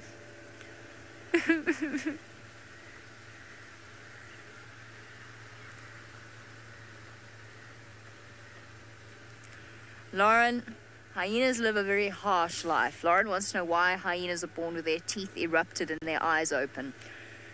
Because from the get-go, they need to be able to fight things out with their sibling. If it is a male and a female cub, then the hierarchy is determined immediately. The female will be higher ranked than the male.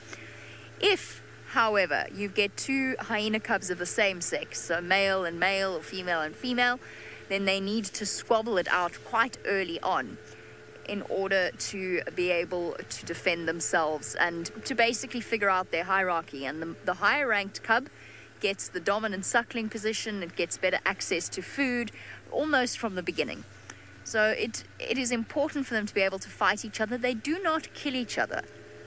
In situations where that does happen, it is unbelievably rare. It's one of those funny little myths that somehow has been perpetuated ad nauseum, that hyena cubs kill each other and they commit canism or siblicide. It's not true. There are instances where a hyena cub has died, and thanks to its sibling, and it's usually because that sibling, where resources are really limited. Mom's milk is really limited, and the dominant sibling just gets it, and the lower ranked sibling can't actually compete. But that's not active siblicide. So the biggest killer of hyena cubs is other hyenas, other female adult hyenas, and that is the real brutal aspect of their behavior. Hyena cubs are not little murderers. Sometimes they do, Child of the Universe. Child of the Universe is wondering why low-ranked hyenas don't just leave. Why not just get up and go if you're treated like dirt and go form your own clan? Bear in mind that every territory... What is that in the road there, Dave? Bush. I think it's a tree. Yes, it's a tree. Oh, you know, just checking, just testing, making sure you're paying attention. Bear in mind that this is the way a hyena's territory works. They have a territory, they have immediate neighbors. They have immediate neighbors to the north, south, east, west, and all around them. So it's all fine and well striking off on your own, but then you've got to be able to compete for a territory. And if you don't, you're going to find yourself being killed by your neighbors. So it's not that easy to branch off on your own. It's quite a scary thing to do. It does happen, though. Particularly when there's some sort of vacuum, maybe another neighboring clan has shifted their territory a bit, then it does happen. And low-ranked hyenas, sometimes even mid-ranked hyenas, will split off. It happened with the Talek clan, which was numbered over 100 hyenas at one point, but it got to the point where it was unsustainable. I think their matriarch died, and so as a result, they actually split into 3. I suspect... if the Juma clan is as small as it is, I suspect that it is in fact a split. Now, it happens with many different animals, except, oh no, this link's gone all wrong. Face put too much pressure on me. I couldn't make the connection. Isaac has a very large animal. I just couldn't make it work.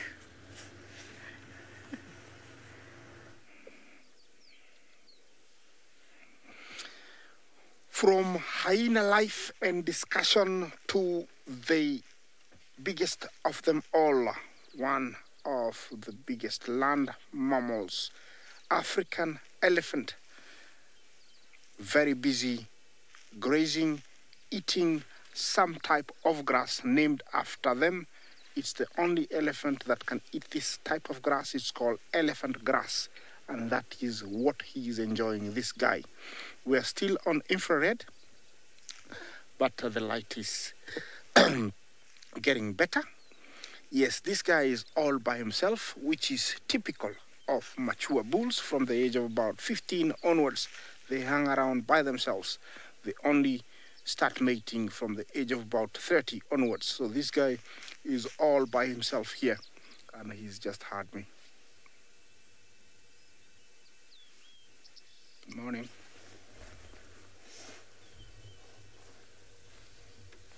Actually, it wasn't me the problem. There were some antelopes running off my right, and I think they scared him.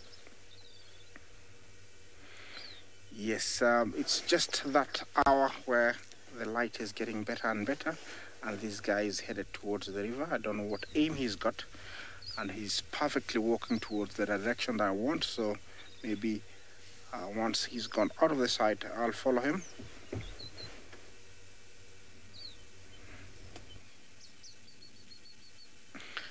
Dragon, you say, oh my, that's intimidating.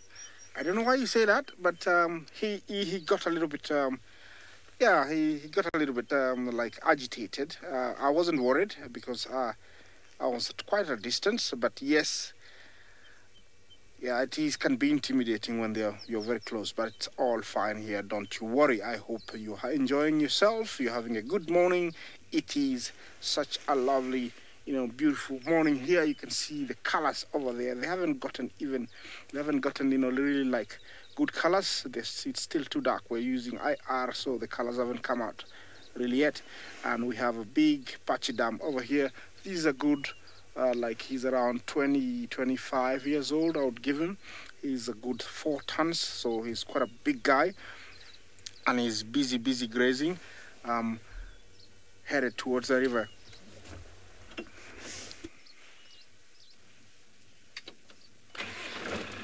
MGM, you say the tusks are so cool. Yes, they are. They are. There are some of the big ones that we find nowadays.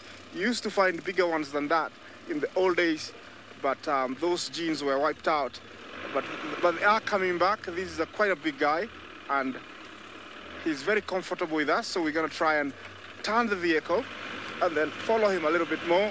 Maybe he will cross the road in front of us on the other side. But he's got some cool tusks. They need those tusks for, debarking trees and also, fighting for dominance to mate with females. They need those huge tusks. Yes. And can you imagine, those are the ones that really make them endangered. People go for them because of the tusks. It's really sad. The colors are so beautiful right now. I'm going to turn around here and hopefully he's going to come towards me.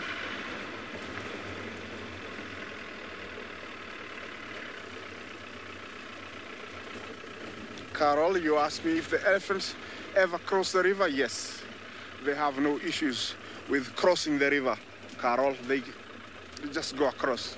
I have seen them crossing the river a few times, and they have no problem with it. So he's coming. You will see him off to my right. He's over here. And I don't know if he's going to cross the road. He's just walking beautifully, casually, like a bull elephant would do, without any worries at all. He seems very comfortable, nothing to worry about. He's only about maybe 90 feet from us, so he's having a nice casual walk. I wonder where he's going. Maybe he's been invited for breakfast by somebody else. So he's gonna walk right in front of the vehicle. He has decided to stop and nibble on something there. Yeah, you can hear him ripping off the grass. The elephant grass. Like I was explaining earlier, he's the only type of his elephant that eats that grass, hence it's named after them. Yes. There he is, right in front of the vehicle.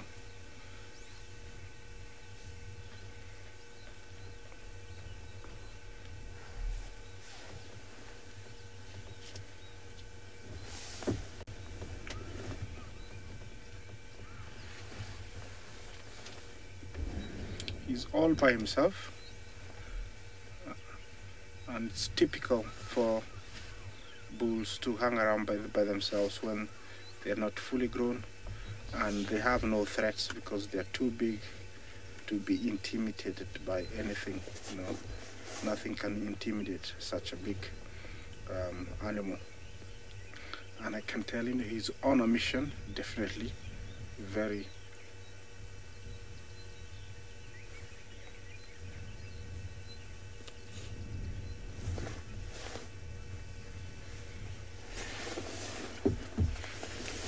Shamsam, you asked me if the elephants shape the landscape of the Mara. Yes, of course. Just like anywhere else, elephants convert land second to man, and very much the same here. What you see, these open patches are like where he's walking, would have not been like this if it wasn't for the elephants. They play a very big role in uprooting those small trees, medium to size trees, and without them we won't have the small like game like antelopes. And the main reason is, you know, those antelopes need grassy areas and open patches of land. So the elephants uproot the grass, the trees, so the grass grows, and so we have the antelopes because of the elephants. And without them, this would be a big forest. So they do convert the land here. I would say they're the two, one of the two actually obstacles that actually convert the land here. It's fire and elephants, and then third is man. Every now and then, when they burn, a very hot fire will kill off, you know, the young shoots, and then if there's no fire, then the elephants will uproot the small trees, so nothing will grow. So actually they do convert land. This guy is walking really fast, and actually not like running, and I think he's going towards the river.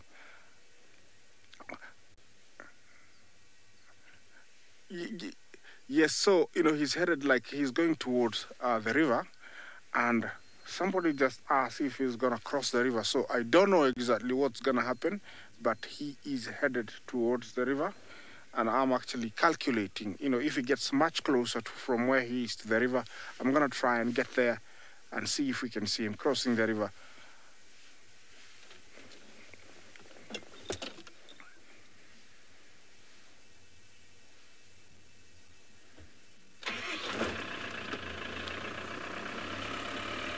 Jamie, you asked me if an elephant will be able to survive in the United States. I don't think they're supposed to be in the United States. They're supposed to be here. So, you know, you might have them, but this is where they're supposed to, because if you take them there, then you take them out of their native land. I don't know where you're going to put them, but I do understand you do have very different kind of weather from us, and that actually will interfere with their cycle, you know, their, like, you know, their growth. Either they won't be as big, they won't breed as well. Something definitely will have to change in their life. So I would say they might, but maybe let's leave them here. This is where they're supposed to be. Yes, he's still heading towards the river. So I'm going to try and find, there's a road that turns left here, and see if I can get.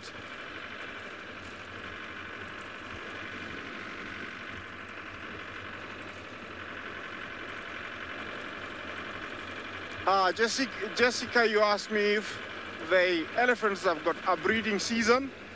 No. I've never seen a breeding season in elephants. They breed year-round.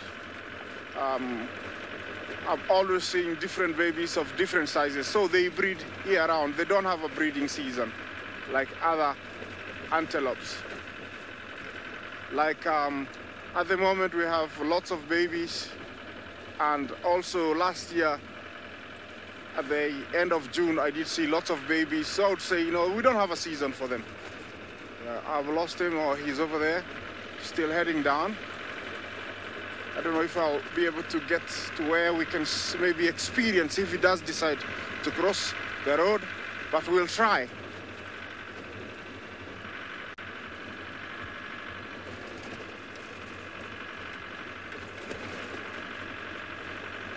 Sean, you asked me what is the #1 animal I'd like to find today.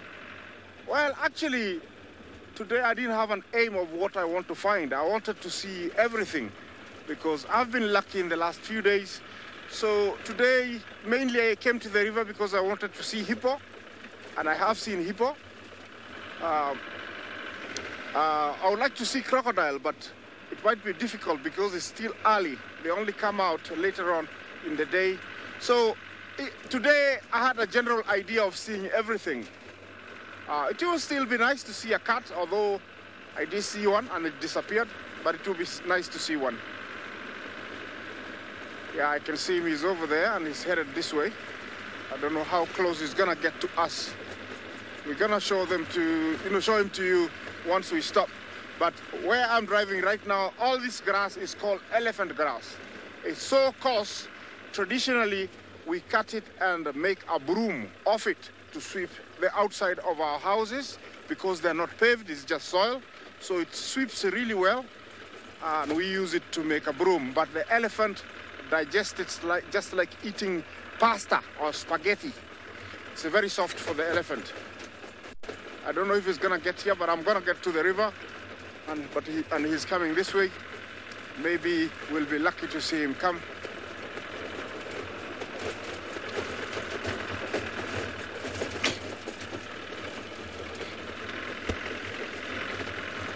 Okay, well, I'm checking out this area.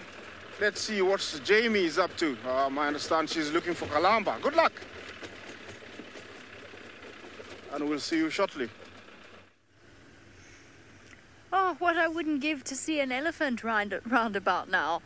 Driving round and round and round, and Juma has never seemed so thoroughly quiet. At least the sun is up, but now it's cloudy. This morning the stars were out, it was bright and clear, we took our roofs off, and now it's all... There was a daycare there. Oh, I thought it was a baby daycare. Sorry, Dov. He's gone already. Dashing away from us.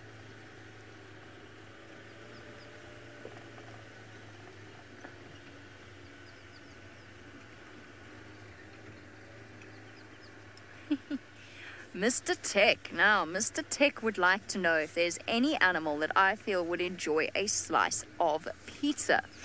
Now, are we talking vegetarian pizza here, or are we talking a real meaty kind of pizza? Because I feel as though a real meaty kind of pizza would go down exceptionally well. Yes, I feel as though all of the predators would love a piece of pizza. I feel in particular hyena would not turn up their nose at a piece of pizza. And somehow I feel specifically that Hosanna would really, really like a piece of pizza. As we all know, it is basically a student's standard basic diet is to live off pizza, and Hosanna's at about that age of his life. I mean, if you were to compare him to a human being, he's around about 21 years old. He's just discovering the joys of adult life. He's gone on his gap year. I hope that means he's coming back. He's gone to explore the big wide world around him. He's learned to fend for himself at quite a young age, I might add. So he's a mature 21-year-old. He's a mature 21-year-old male, which one might say was an oxymoron in a sentence right there, but he is, if you were to compare him to a human being.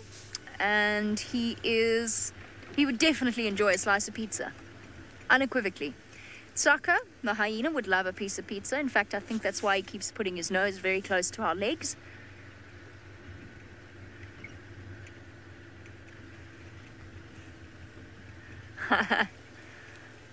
Giraffe Girl, I agree. Giraffe Girl says, let us order pizza and perhaps Hosanna will come home.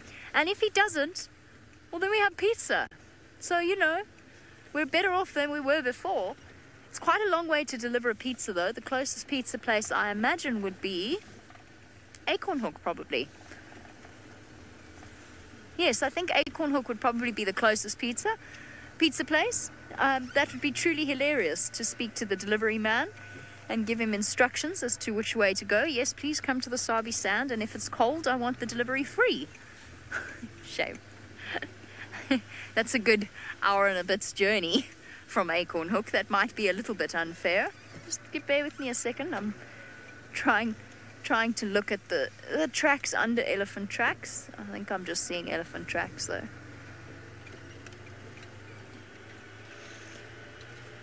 I feel as though Hassan is definitely a pizza leopard. Not sure about Tandy. Maybe a nice salad. Well, you know what would like a really nice salad, I can tell you with absolute certainty, is the hippopotamus with Trishala that is currently watching its figure.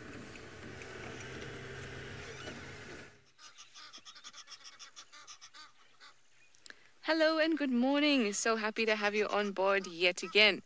I am sitting here with, I think, my favorite new couple, Scuba Steve and Snorkel Sarah. They're relaxing at the moment. They must have just come back from eating in the night, grazing about here, and we did see lots of hippo tracks around, and now they're just relaxing, possibly speaking about Valentine's Day.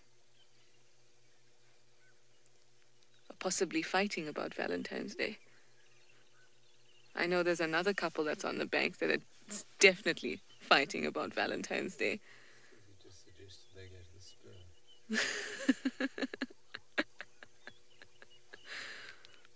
He says, why don't we just hang out over here? She says, no, I thought you planned something. Oh, typical. Oh, can you see how she's kind of wading through the water there and her looking with her beak? Carla says, what a cute couple. They definitely are a cute couple. I think they are. I've seen them here a couple times now. They're always interesting to watch, if not slightly amusing. Oh, you're also amusing, Lapwing, just going across the frame there. I really, really like waterbirds. I always find that they are really interesting to look at.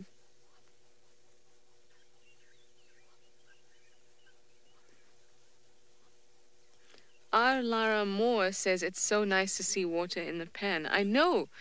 I mean, the little kind of bridge that used to be in the middle, where there was no water before I left, is now all filled up. And I think it looks spectacular.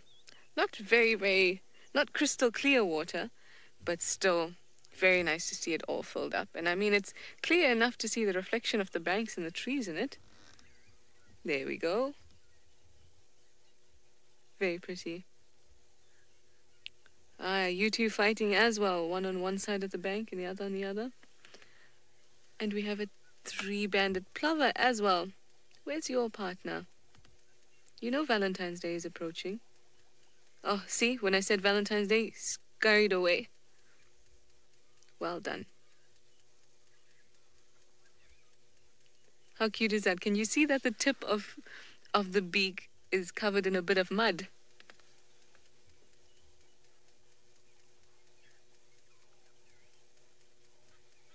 Very cool.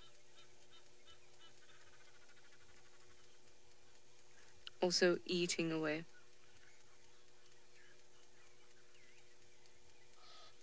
So the morning routine for the animals and especially the waterbirds has begun. Feeding has started. And now it is time for us to move away too. And find something exciting. I'm a bit cold. You can see I've got my nice big jacket on.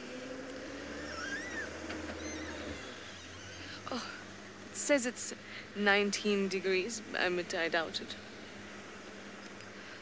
Scott asked how often crocodiles something or the other. Eat shorebirds. That's what it was. I heard eat sherbet. Eat shorebirds. And, well, I really don't know, Scott. I do know that they will take shorebirds, definitely. They're quite opportunistic, so anything that's hanging about the water, they will grab if they can. But how often they take it, I don't know, statistically. But they definitely will. Sometimes things like chicks are actually quite small. So though they might easily be taken, they don't actually provide much for the crocodile. So I think more likely it's the adults.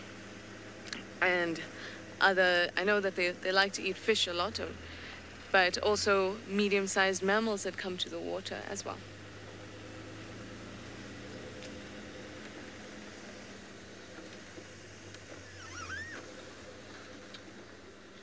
let us go along the fire break and see what we can find. Oh, please excuse my sniffles this morning. It was such an early morning with the drone. Like we said earlier, it's no child's play waking up this before 3 a.m.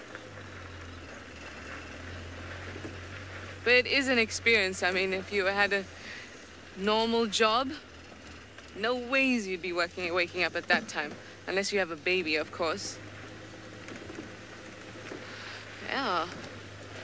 But it is nice to see the transition from the stars and the darkness into the light as dawn breaks.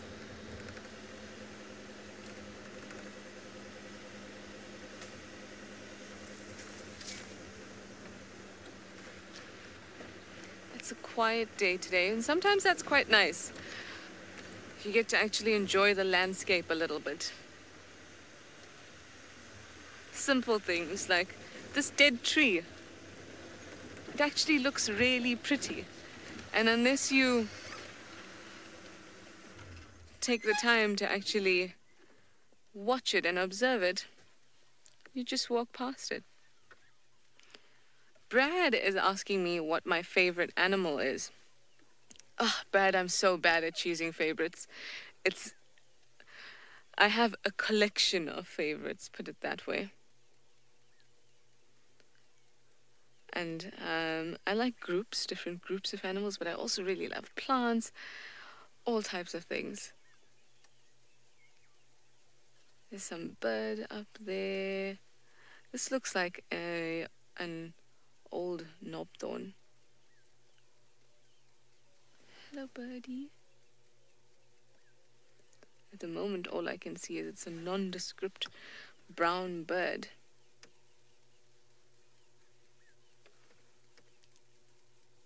With possibly an eye stripe. But can you see the beauty of it? So on these quiet days, you get to see these things.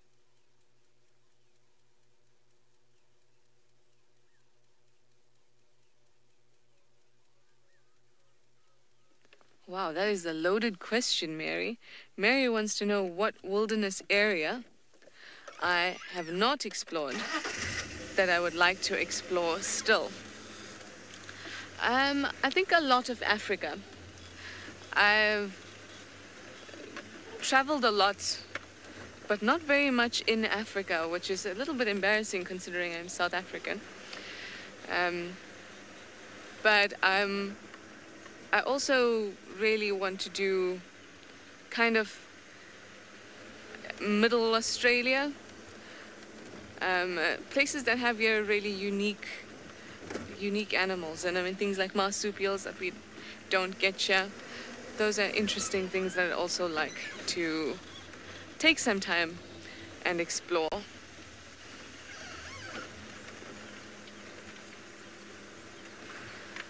Okay guys, why don't you use the hashtag SafariLive or the YouTube chat stream and let me know what you think I will find or what you'd like me to find for you on this quiet day.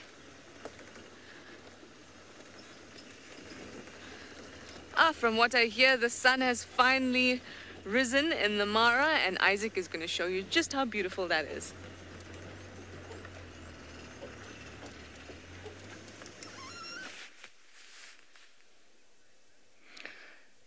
Yes, it is sunrise once again. And that's the beautiful scene from Masai Mara. It is only about 6:50 a.m. in the morning here, 6:53 actually, according to my watch. And the sun has risen up. It's so beautiful, and the hyenas are also part of this spectacular sunrise. I have this big female here.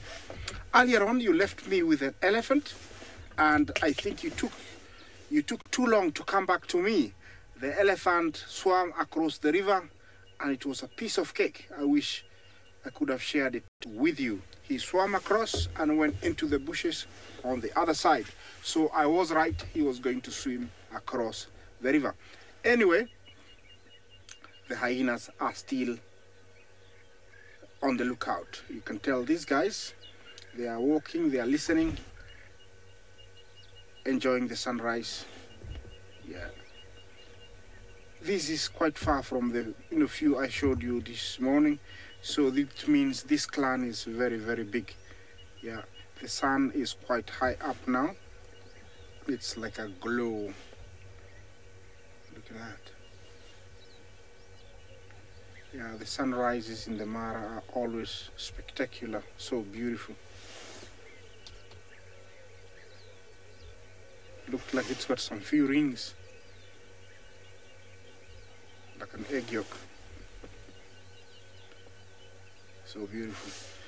That's a balloon from the other side of the Mara. From the eastern side, they normally go afloat, go aloft, and then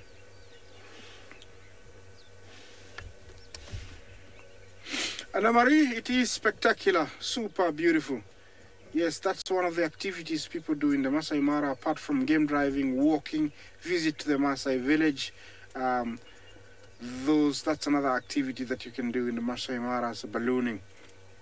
It's always best to do it. Always they do it in the morning. The best time I've done it, it's during the migration, where you can float and see all the migration underneath.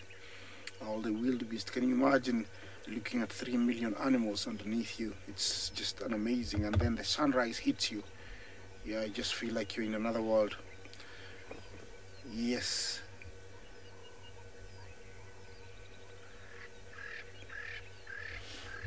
Georgia, you see it looks like a hello or something like that. Yes, it does look like a meteorite, heading down to Earth.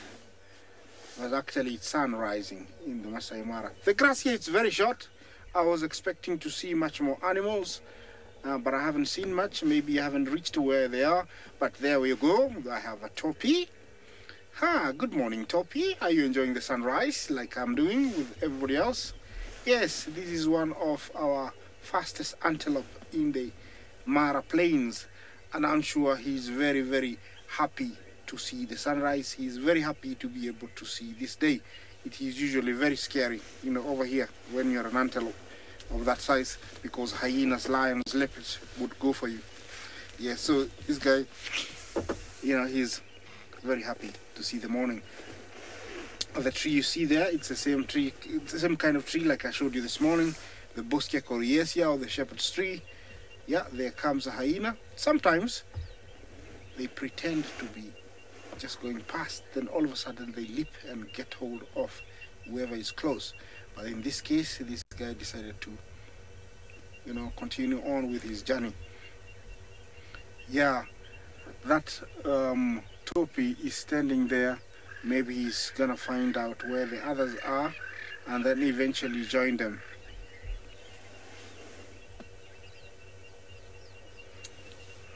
Jonathan, you say the topi is the police of the Mara? Yes, and the reason you say that, maybe you've seen what they do, or maybe you've been here. It's they find these termite mounds and then they climb on top and they pretend to be the sentries for everybody else. And it's actually an added advantage when they are that high, because they can see long distances, and in case of any threat they make this snorting noise like where everybody else knows there is a threat, and so everybody scampers or goes to safety. So they are the policemen of the Mara, and also they have very amazing eyesight, so when they are much higher they will see much further, and everybody loves being close to them. Yeah, he can see the hyena walking, and that's why he's looking to the right, keenly observing this hyena walking down the road. Sherry, you say it's a beautiful sight. Thank you very much. It is a wonderful sight. It is an amazing sight. I don't know if you can hear, but the birds are also very happy.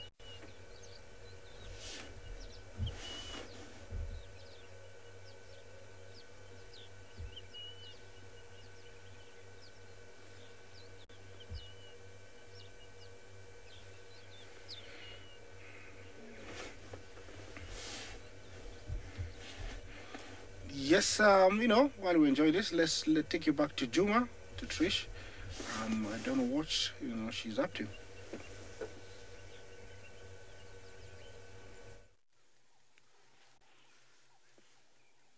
We are in the bush in Juma, and we have found something very exciting. Yes, what could it be? What could it be? It's, we think, Thandi. Hey, girl. So nice to see you after so long. Cat nap time. Oh, this is so exciting.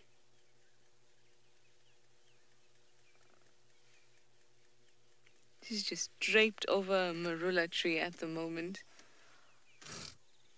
Absolutely stunning. Oh, she looks like she might have eaten. The belly is quite round. And she's breathing quite heavily, digesting all that protein. Oh, and that's her. Well, what remains of her kill. Just some skin, it looks like, at the moment. Let's have a closer look with the binoculars. Yeah, it just looks like some skin at the moment. Linda says, congratulations, Trishana. Thank you so much for finding Thandi. Well, as much as I'd love to take the credit, it was James Henry who spotted her, and who then proceeded to say to us, I spotted a leopard, I spotted a leopard. At which Koli and I just rolled our eyes, but we're very thankful.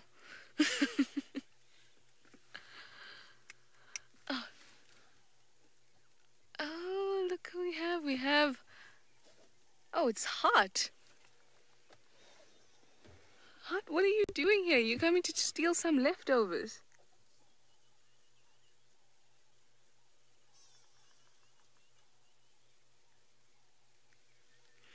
Mrs. Lapwing wants to know how Thandi's injury looks.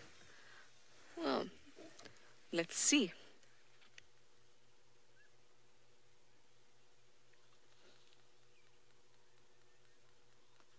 Well, I can't even see it anymore. And she looks like she's in quite good condition, I must say. Look at her eyes open now because she spotted Hart coming towards her. Oh man, this is super cool.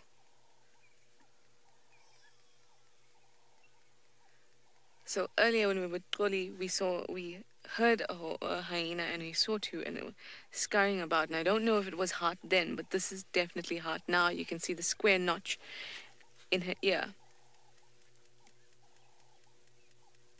Oh, look at Thandi's reaction.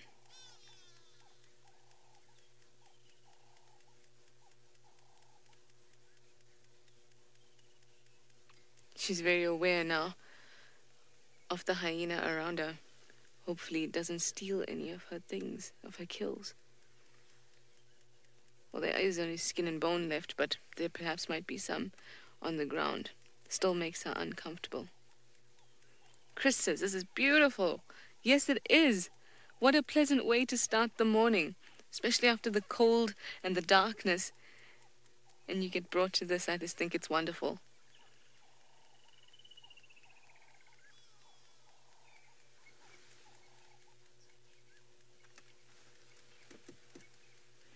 Just take that in. Oh God, it's been so long since I've seen you.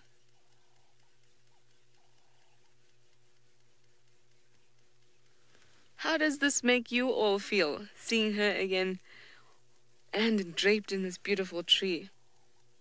Maybe send us a one-word tweet of exactly how you think, or one word that really sums up this whole situation. Oh. Oh, look at the paw dangling.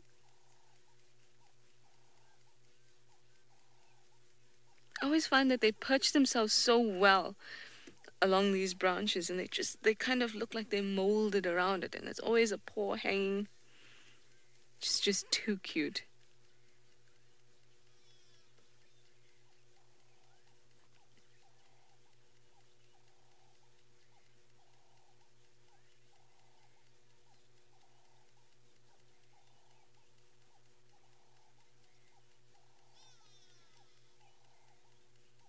And the paw over that little node in the tree too.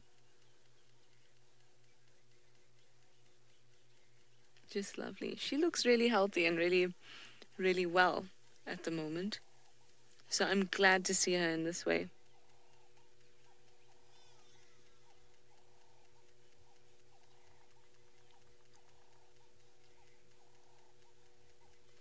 Wow.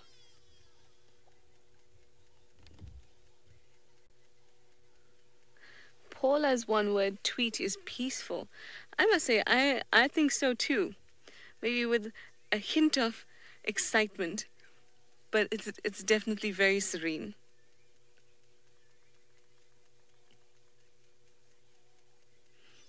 And we've got delighted from Sky.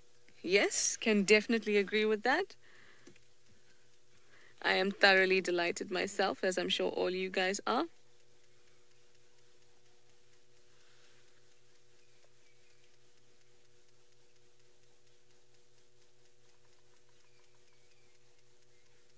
So she would have spent her energy and her time last night securing this kill. And it's now time to relax a bit. I'm hoping she'll hang out here for most of the day, and maybe we'll see her in the afternoon as well. I'm going to move and try and get a better view. Just a little bit off-road. How was that? How exciting was that? And to see Heart come into it.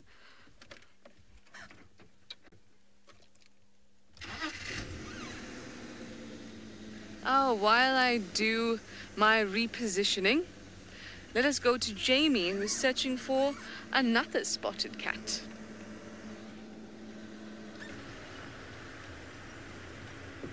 Well done, Trishala. That is very, very exciting news. Well done on finding Tundi. The fact that I must have, or I most likely drove past her, is not making me feel particularly warm and fuzzy inside.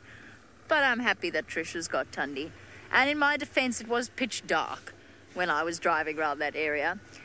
Just bumped into who I think is Heart, going this way, down towards the southern boundary. So she didn't want to let me follow her. She got all nervy and jumpy and started running down this way. So I've had to come round onto Weaver's Nest, and I'm just going to see if I can catch her on the southern boundary, confirm who it is, see if she's lactating, and see whether she goes towards...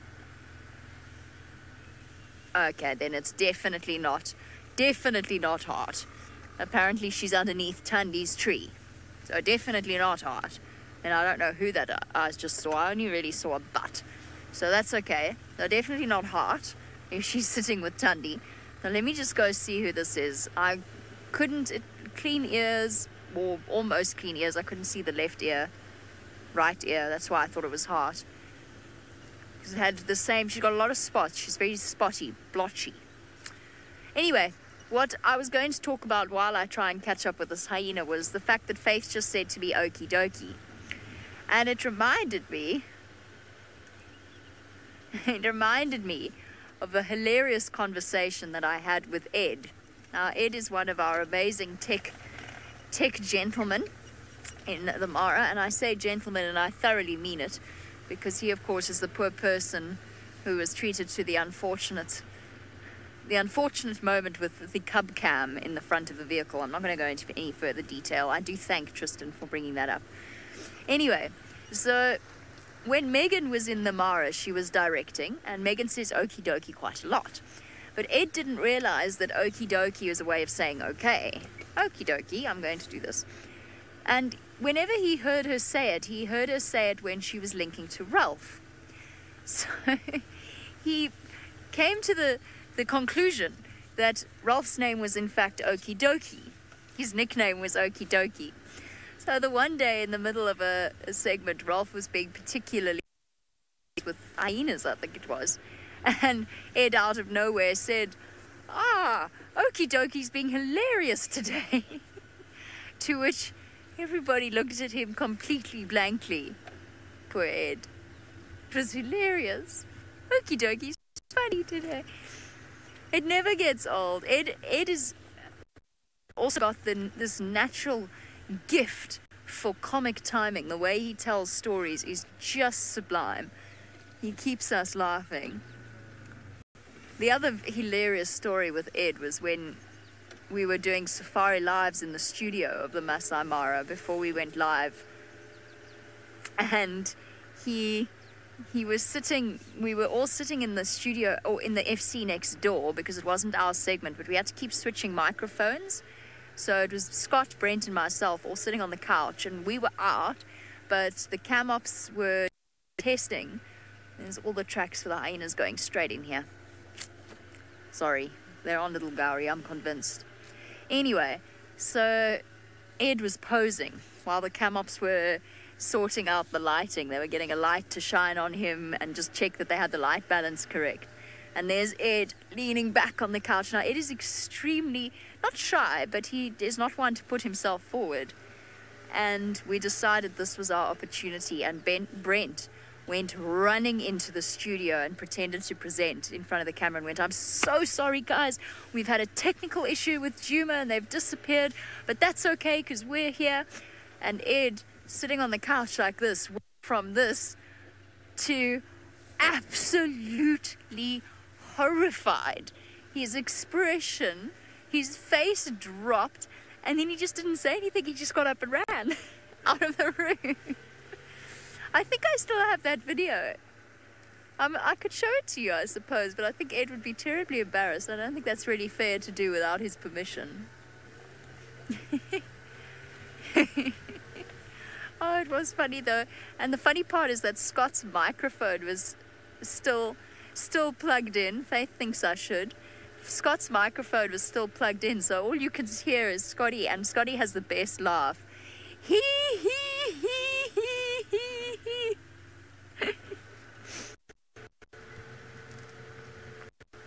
Tell you what I'll do. Look, find that video while I do, or if you go back across to the laser city.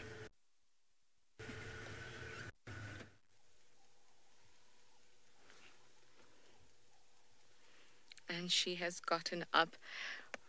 See, she misses us. She's decided to put on a show on for us. She's gotten up, and I wonder, I was actually hoping that she might jump down, but she's sniffing around everywhere. I wonder if she can still sniff. Oh, hello, girl. You're looking straight at us. Look at your beautiful face. I wonder if she still can smell the hyenas that were around her, and it's just irritated her.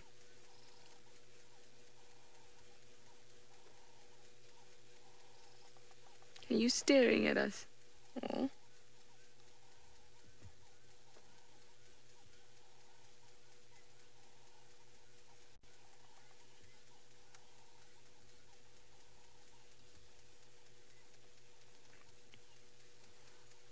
Cool. Quite a few people have been asking if we know where Tlalamba is. Well, not exactly, but we are thinking that she's in this area at the moment. But I mean, where exactly, not so, we don't really know. But Jamie is looking for her, so if she comes through this way, she could maybe find something for her, maybe a few tracks. But we did see tracks for Tlalamba up at Gowrie Pan, which is in the northeastern part of the reserve. Oh, you've just swapped around. You know when your pillow gets too hot and you've got to change it? Yeah, so I'm hoping Tlalamba is nearby. That would just be the icing on the cake to see her walk up here and climb up with her mum.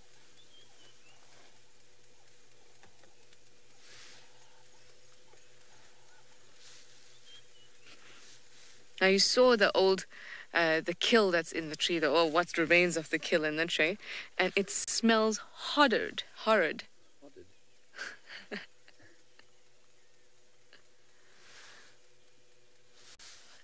I didn't quite get that name. I heard Velma? Oh, Varma. Varna asked what type of tree is Thandi resting in. She is in a marula tree at the moment. A nice big marula that, let's see, looks like It's a male because I see no fruit.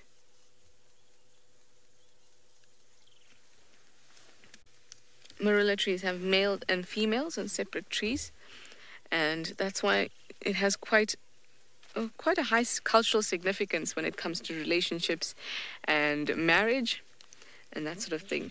There's an old tale that says that if a husband and wife are squabbling, they must be tied to a marula tree, and then only when they're friends again or have sorted out their problems will they be untied.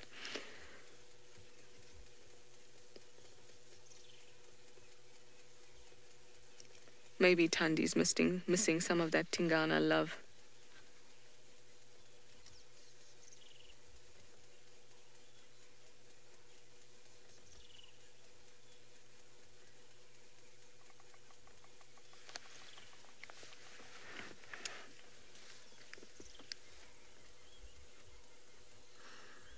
Michelle wants to know where the kill is. James will help you with that. There, that's what's left of it.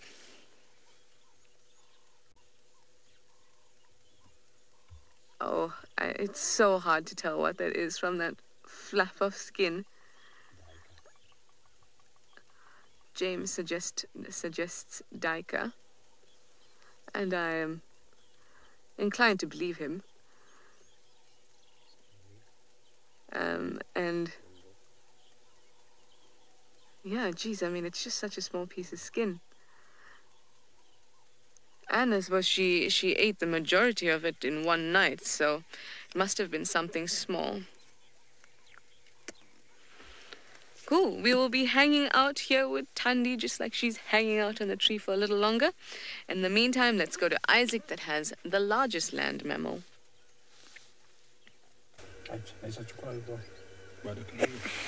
Yes, that is our elephant that I thought I could share with you earlier on crossing the river, but it was very unfortunate because the area where he crossed, we couldn't get there and nobody's allowed to be close. So this is the only section that I can stop and watch him. He's already crossed the river.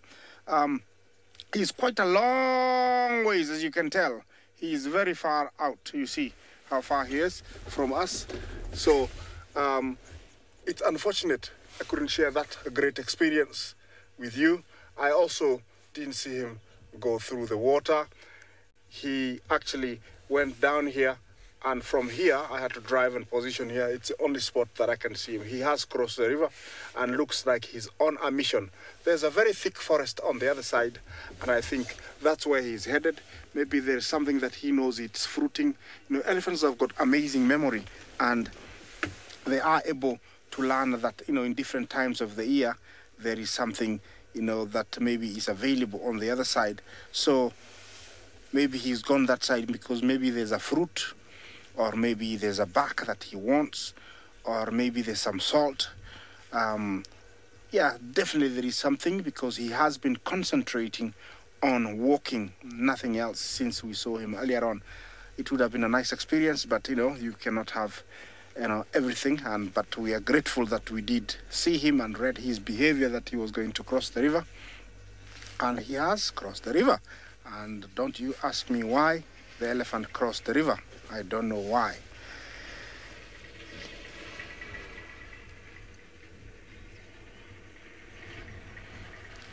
I had to put on another layer because it doesn't work out very well when you've been on an open vehicle from around 3:30 in the morning to now and driving around. It's not one of the best experiences. So you end up getting cold. You could see Archie, how dressed he is. You know, he's very, very dressed up. It's actually quite chilly. Usually starts out to be nice and warm, then it gets really chilly from this hour when the wind starts blowing. And we're driving the vehicle, it gets very, very chilly. Yes, I am chilly, but I'm better off now. I have a second layer. Okay, let's see what we can find. Maybe something else. I can see there's lots and lots of game in front of me. There is topi, there is hyena, there is grand gazelle, there is elephant to my left, somewhere here. So we have plenty of animals.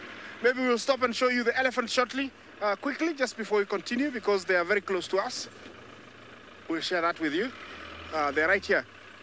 Maybe 1 kilometer. We have a very good camera that can zoom in over there. There they are, the elephants. It's a nice big herd. They're all scattered there. I don't know if they're gonna cross the river also, but maybe later on, because they don't seem to be moving very much. They're just milling around, enjoying their grass. This seems to be like one big breeding herd, which is a lot of females.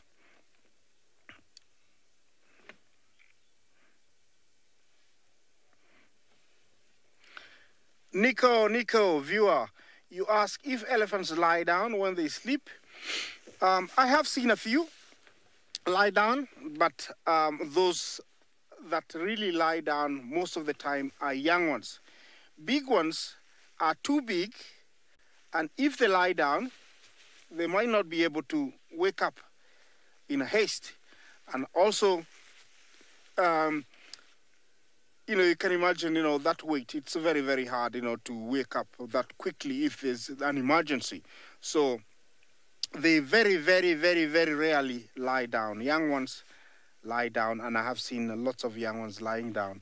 Big ones, maybe in my many years of guiding, maybe I have seen a handful of big ones lying down, but usually they find an incline, not a very flat ground. So in case they need to wake up, it's not as difficult. Yes. This is a nice breeding herd, all scattered, lots of young ones. Like I told you, they don't have a breeding season or a calving season. You can tell here there are calves of all different ages. If it was a calving season, then you'd have one age that is almost the same.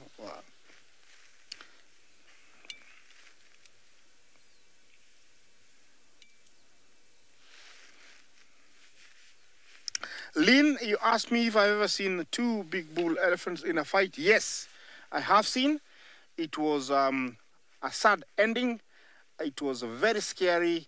It was lots of noise. Yes, I did see it was a very big fight, and one ended up killing the other one. And then he stood there for about 3 days going around making sure that the other guy wouldn't wake up. And, it does happen when two big bulls that never have ever encountered one another at a very early age, when they meet up when they're about 30, 35, then definitely they have to find out who is bigger or stronger than the other, so that he's got all the mating rights, and that's why they fight. And these guys fought to their death. So I have seen, and it was one of those sights that you would love to see again. I think that one was enough for me. This is a youngster. I think he's a teenager.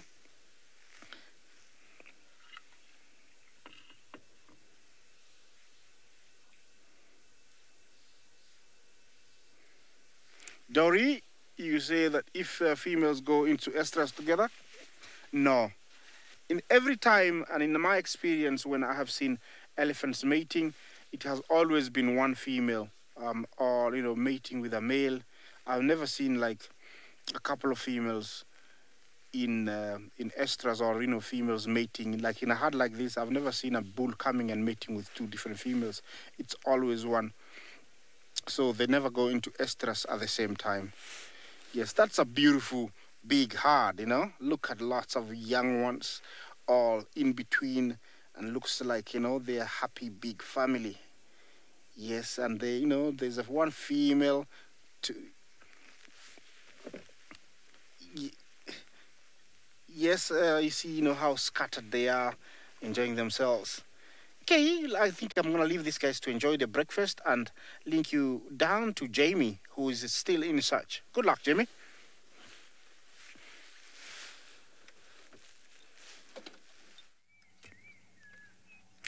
Alrighty, so the good news is I haven't found any animals. The better news is that I have actually found the video of Ed, and we've got permission to show it, because I hate embarrassing people when they don't, when they just want to forget something and they don't want it to be shown. But fortunately, Ed is very happy for us to show you this video of him being surprised during one of our practical joke sessions. So To give you the idea, Brent's microphone wasn't live, but Scott's was in the other room. So I'm going to make sure I get my head in properly here. It's worth it, trust me. How's that there, Darby? Okay, hold on a second. Sorry, I'm going to take it away for one moment. There, okay.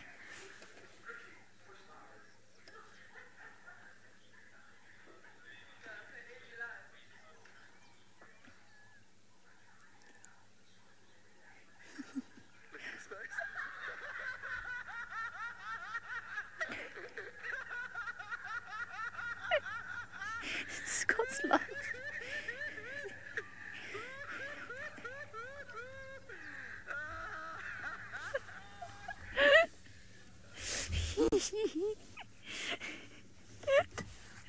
He never gets old, it's just his face. Racing off. Shame. It's so mean, but so hilarious. And a good lesson. You never know when that crash cut's going to catch you unawares. There's a few of our camp crew know all about that. Especially now with a 10-second delay. Anything that you said 10 seconds before the words crash cut could have gone live.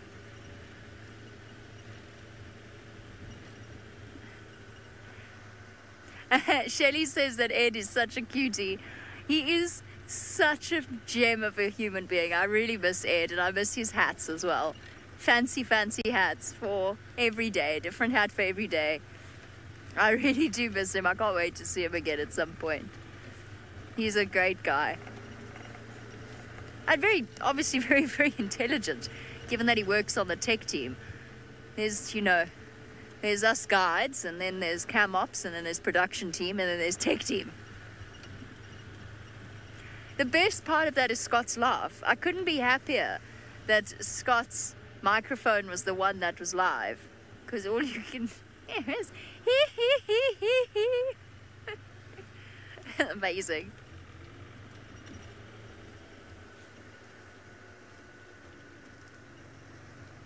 Fahrenheit 451 wants to know if Ed ever got Brent back for that. I don't think so. No, unfortunately, I don't think he ever had his revenge. I don't think there was ever a comeuppance for Brenty. There so seldom is in those sorts of things. We'll have to plot something. Done it to Connor a few times as well. Pretended to be live. Okay, well, that's my comic interlude for your sunrise safari. Off you go to far more serious things with Tundi and Trishala, who's always serious.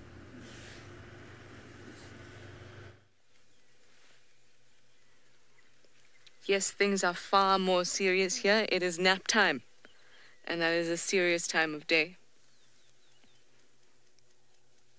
Look at her, so peaceful.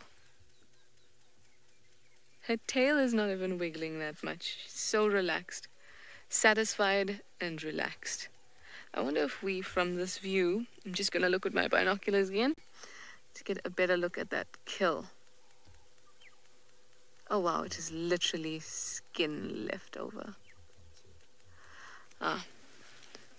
We can't see it in the camera very well, but I will change position again soon, and then we will be able to see it. In the meantime, we have Sleeping Beauty.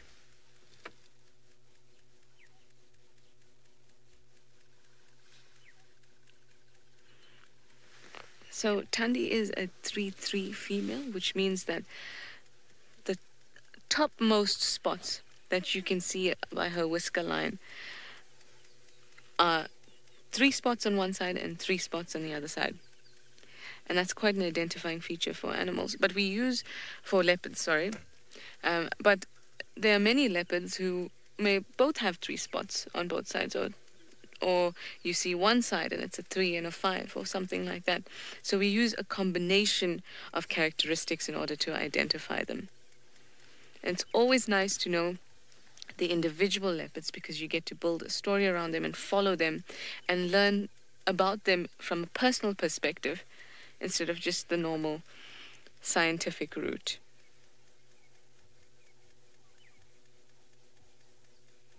And look, just like that, we all know who Thandi is, and she's famous.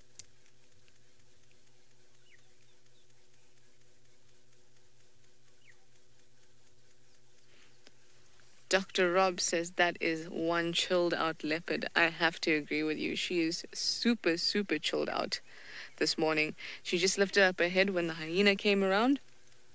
And then that was basically it. Shuffled about and moved position. Now she's in a good spot. And hopefully she'll be here for a little bit of the day. Speaking of the hyena, you could see that Heart came out of nowhere, really. She just appeared because she could smell the pungent stench of the carcass, that the skin of which is hanging on the tree at the moment, and the innards, which I drove too close to earlier. And there was a sudden waft of, indescribable innard smell. And of course the flies that were all around us.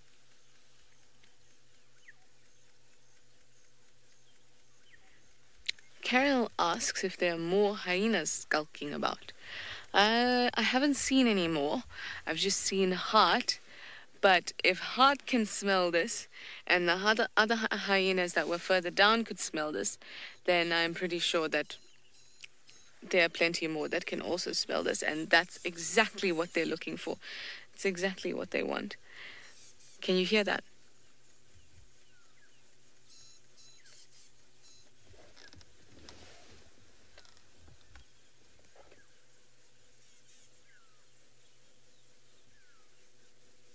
Where are you, little birds?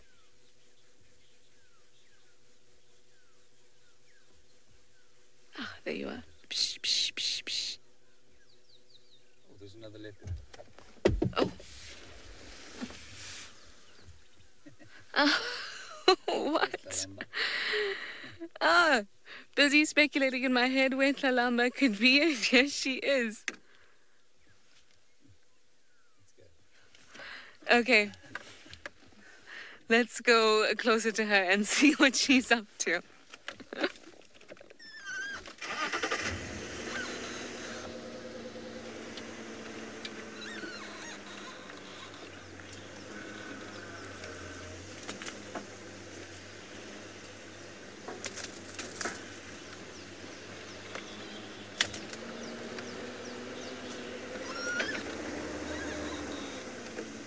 Okay, this is so exciting, guys.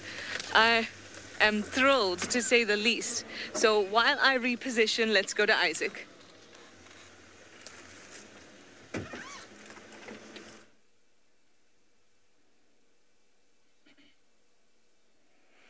Yes, here we have the beautiful, the elegant, the clean, the fastest Thompson's gazelle. And here is a male with a few females. They look to be very, very, very happy, enjoying the short grass, moving around. It's quite a nice size herd. There are about 10 or 12 of them, all scattered in the open plains here. Look at that, so beautiful. This is another of the common antelopes that we get in the Masai Mara. Sometimes people ignore it so much, but I think it's worth seeing. It's so, yes, it is small, but very, very beautiful. That is a male, and I don't know if you saw that. I hope he repeats, and then I'm going to explain. He's got much more thicker and longer horns. The females, you can tell from behind, they sometimes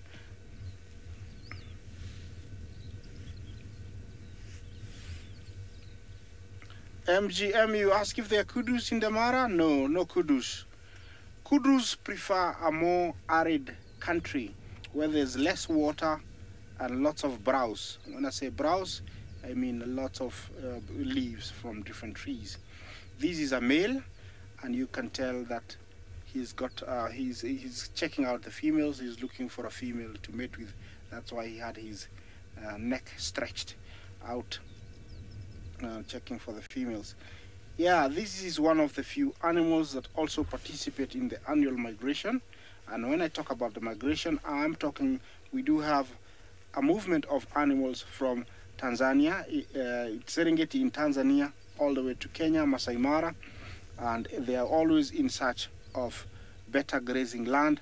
So when they migrate, one of the animals that make up, oh, it's scratch time.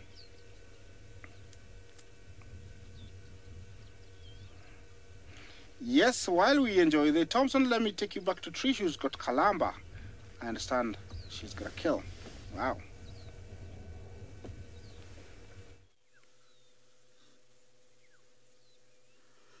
Oh, this is so special.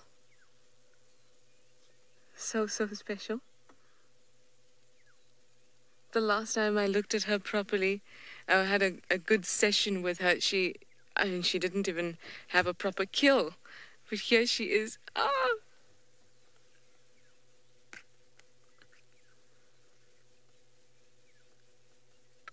Oh, just too cute. Way too cute. So she's playing with what looks like a baby impala, which she's obviously decapitated. Oh!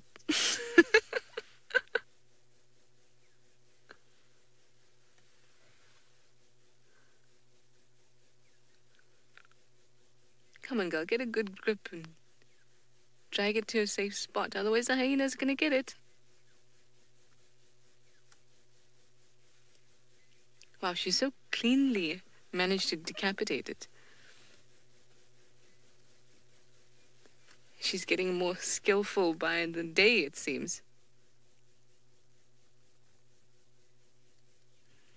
Paula says, don't play with it, Tlalamba. Yes, Tlalamba, please listen to Paula. Don't play with your food. Rather eat it. But if you look at the way that she was playing with it almost as if it was still alive, and she was still trying to kind of catch it. And that's why play is so important for mammals, because it develops all the right type of skills and awareness that she needs to survive and to make successful kills of her own. But I'll tell you what, if she played with it less, it would be less likely to fall out of the tree.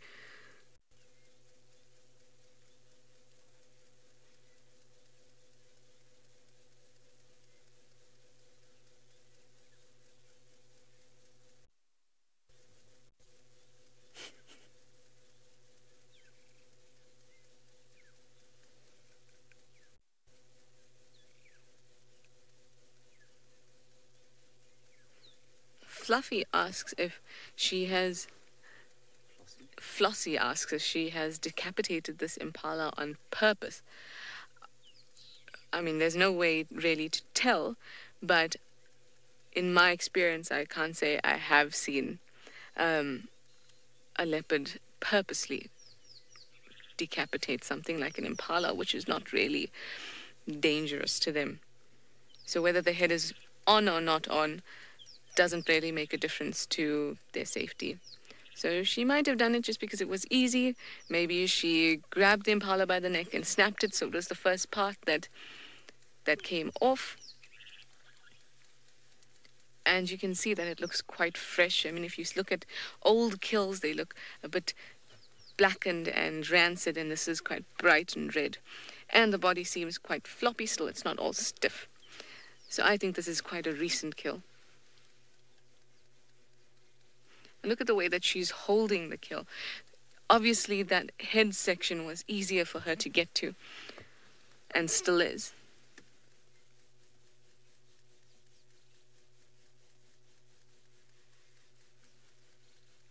Lauren would like to know whether I think that Tlalamba has killed this or Thandi has. Well, I was actually just thinking about that. I would love to think that Tlalamba has done this on her own. But given her track record and the last couple of days when she's been animals and letting it go, and then the other day he might have caught it and handed it to her. I mean, they both have kills in trees almost next to each other, well, just a few meters apart from each other. So maybe they worked together and Mum helped her, but she took it down. Or maybe she, under the supervision of Mum without any help, maybe she took it down on her own. And I mean, she caught a squirrel the other day, and that takes a lot of skill as well. The squirrel is fast and nimble, darts in and out of trees. So, I mean, she could have taken down this baby impala. Especially if she managed to get it alone and there was no herd around to make her nervous or confuse her. It's very likely that she might have taken it on her own. If she has, congratulations, Lalamba. If you haven't, then you're a bit like me and you'll be taking credit for your mum's kill, like I am for James's spotting here.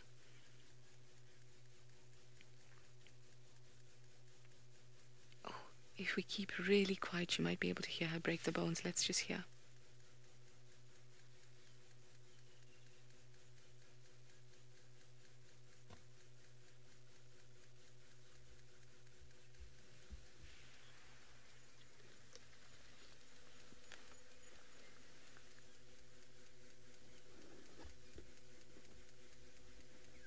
Oh, she was cracking quite loudly just now. I was hoping we could get a good sound of it. Maybe we'll try again just now. Our Lara Moore asked, how close is she in relation to Thandi? I'd say about 25 to 30 meters. Away they're both sitting in marula trees, though the one that Thandi is in has fallen over, so it's a bit closer to the ground. Sorry, the one that Lalamba is in, and the one that Thandi is in, that you saw earlier, is still quite upright, and she's sitting quite high into it.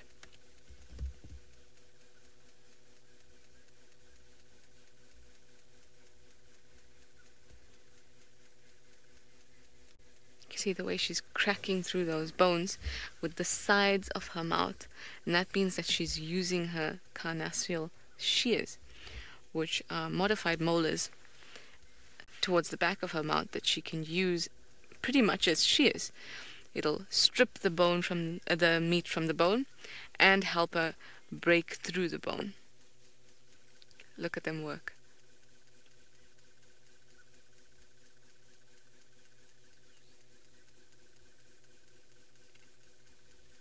I actually suspect that this kill is newer than the one that Mum has in her tree. Hi Beyond asked if that is a big tick by her ear. Let me see if I can see what you are seeing. Ah, I do. There's a little grey spot right at the edge of the ears there at the bottom. Yeah, that looks like a big tick. It'll just be one of many that she'll experience in her lifetime. But they are able to cope with a certain load of pests, so I don't think it would be too much of a bother to her. She'll rub herself against a tree, and then it'll be out in no time. Somehow I feel like she hasn't even noticed it. It's so big and fat, it must have been on there for a long time.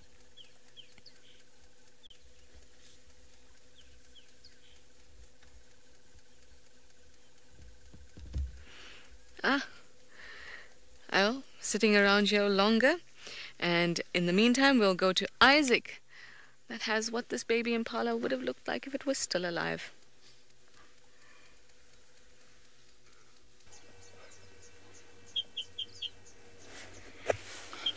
Here I am still with the beautiful fast Thompson gazelle, the main source of food to our few cheetahs that we get in the Mara. He's in company of others, all scattered and dotted, around this area with plenty of short grass, and also in company of Egyptian geese. I don't know why they call it geese, because it looks like a duck, walks like a duck, sounds like a duck, but I think it's because it was found in the Egyptian pyramids first, so I think they named it Egyptian geese. They are very busy feeding on seeds here from different types of grass. Looks like it's one big family here. Usually there's actually a pair because they are monogamous. They stick together for the rest of their lives. of their lives. But it looks here like it's male, female, and they are ducklings. Maybe the two to the left are looks smaller, looks like they're ducklings. And they're very happy, you can tell. Very busy, eating as many, seeds as possible. Quite busy, look at that. Yeah.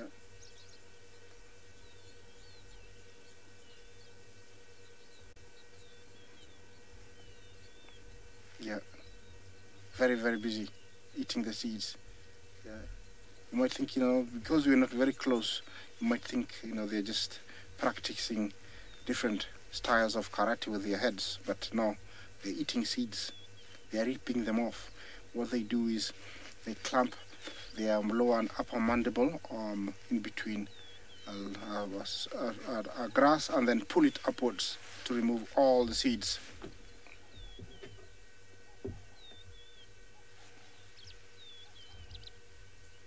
Kimberly, you asked me if I've seen the fourth cub of the sausage tree pride.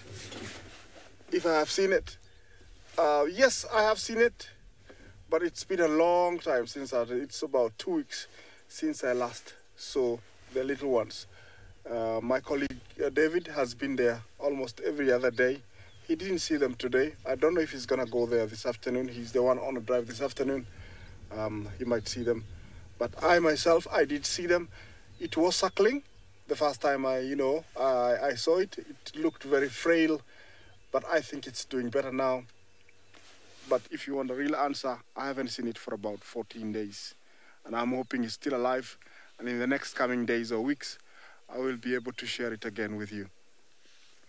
Yes, all these plains are full of animals. I've come here because this area has got shorter grass, and we are able to see all these different types of antelopes, like the topi. You can tell it's very comfortable here. It's sunning its back.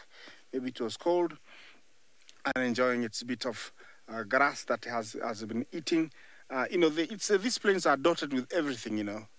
Might look like there's nothing.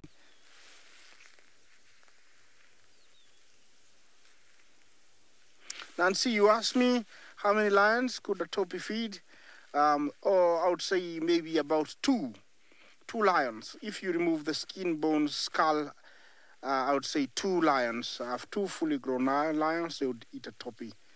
So it's around 120, 140 kilos. It's not that big. So it can feed about 2 lions. That's another big herd that's in front of me, quite a long ways away. I can actually barely see them with my bare eyes, but with our camera we can be able to zoom in. That is a very big breeding herd, and looks they're also enjoying a bit of grass. Remember, these are very fast antelope, so it's rarely hunted by the big cats. Also, it has got very good senses, hearing, sight and smell. So it is rarely hunted. Yes, you can see all the plains scattered everywhere. Is just animals. Here we have again the beautiful Thompson gazelle, and that is the scene that I'm looking at right now.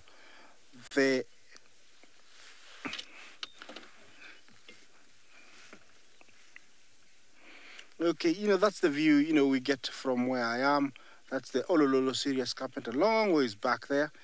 Let me take you down to Jamie, who's still in search of some animals down in Greater Kruger.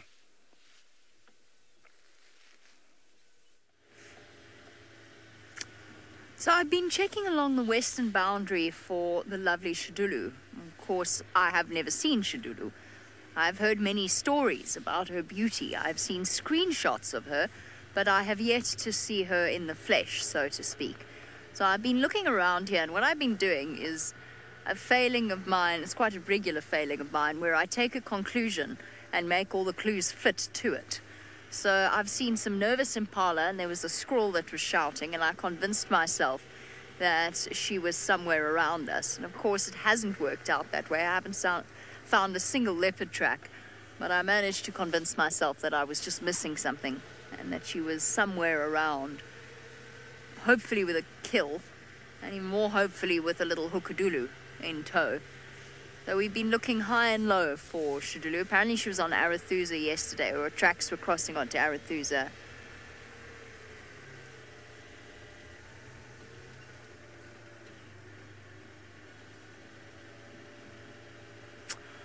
Ah, my favorite. I love moments like this. Hello to Nikki and to Robin. Now, Nikki and Robin do not believe that we are completely 100% live. And in fact, I'm not sure if the words green screen were mentioned, but if they were not, then they should have been, because absolutely we are not live. This is pre-recorded in a studio where, in a sort of 1980s style, this is just a driving shot, and we're on a little platform that makes us move. And then we green screen the animals in, and I upset the green screen man this morning, and that's why I haven't seen any animals, because I actually offended him, because I told him that his work on Tlalamba yesterday was actually quite substandard, and that upset him terribly. And you know, if I wanted to say, I should be a nicer person, if I wanted to pick a piece of grass, that is how advanced technology is, that we are actually able to pick a piece of grass, and it's all, I mean, it looks real. It looks real. Our costume and our props department is absolutely sublime. They create flowers and trees and insects. You should see the guys. So we actually employ a host of small children who paint our insects for us, so the butterflies, everything like that. They're actually, they work quite long hours, but that's okay, because we just give them some coffee and they're fine. And we give them little paintbrushes, and they do the dots on the butterflies. Marvelously detailed work. I mean, one day they're going to be incredibly employable. And of course, sometimes we did have to, because it was pointed out to us recently, not that recently, but recently by one of our viewers who was not taken in by the charade, that when we drive through clouds of dust, green screen dust, we don't cough or sneeze. And we could not believe that we'd let that slip, that we'd actually done that we'd forgotten to cough through the fake dust. Carol, you are absolutely spot on. Our special effects team is probably amongst the best in the world. David doesn't even really exist. We have a little camera arm attached to the back of the camera, and every now and again when we introduce our cameraman, it's just a thumb that comes forward. He doesn't actually exist, and that laughter that we're hearing from behind us is not a real person at all. So well done to, I've forgotten your names already. I'm so sorry. Nikki and Robin. Well done to Nikki and Robin for spotting it. You know, you're right up there with the person who said to me once, it was fed through to me that we couldn't possibly be live because it was dark when we started and light throughout the rest. It was, of course, a morning safari. But, you know, in Africa it does work the same way. Slightly, you know, different time zones and all that, unless you believe the earth is flat, in which case I'm sorry for you. Right. I love those questions. On that note, and my best, take it and run with it. Off you go across to the animatronic Thandi and her hologram daughter, Tlalamba.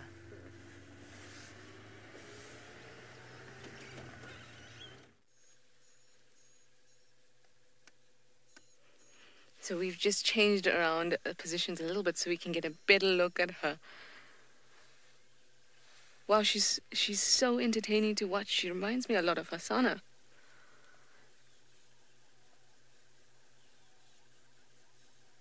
So now you can see clearly that it's an impala. You can see the glands on the feet there.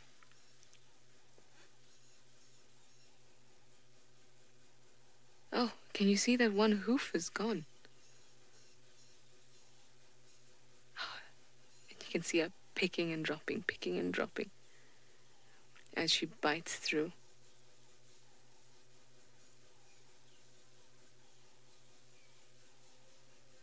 Ew, spit that out. Hey.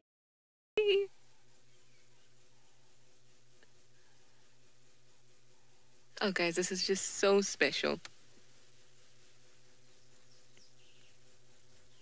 Now, leopards can be quite picky eaters, quite fussy. And they're known to take off the fur and any other things that they're not happy with eating. A little like me. If you watch me eat bacon in the morning, all the fat is cut off.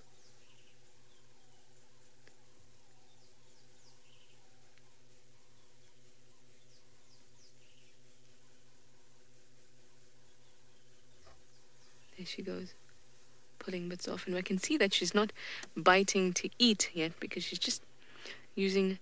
Ugh.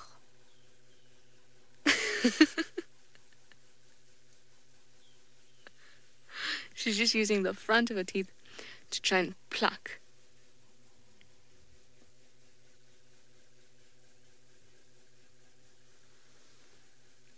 Are cats better at defending their kills in the night or in the day, says Star of the Universe?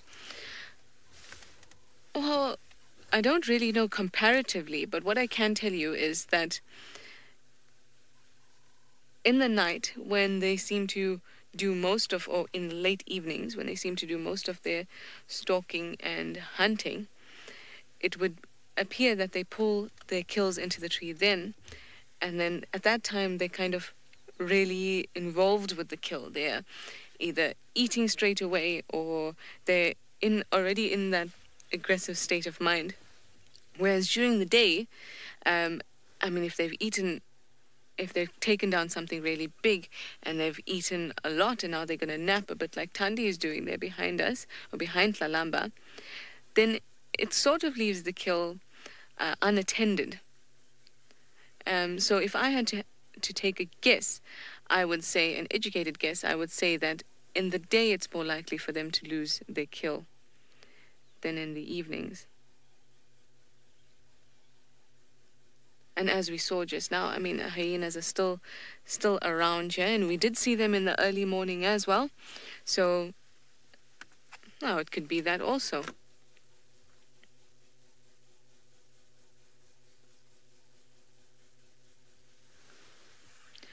And Nissel asked if leopards get hairballs. I would imagine they very well would, and I think they do.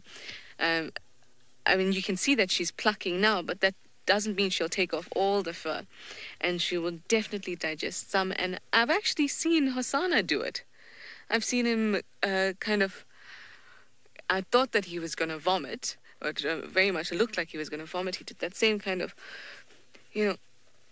reaction with his face and his mouth, and then this horrible looking saliva ball of fur came out of his mouth. And then he proceeded to chew and kind of enjoy the taste of it. Round 2.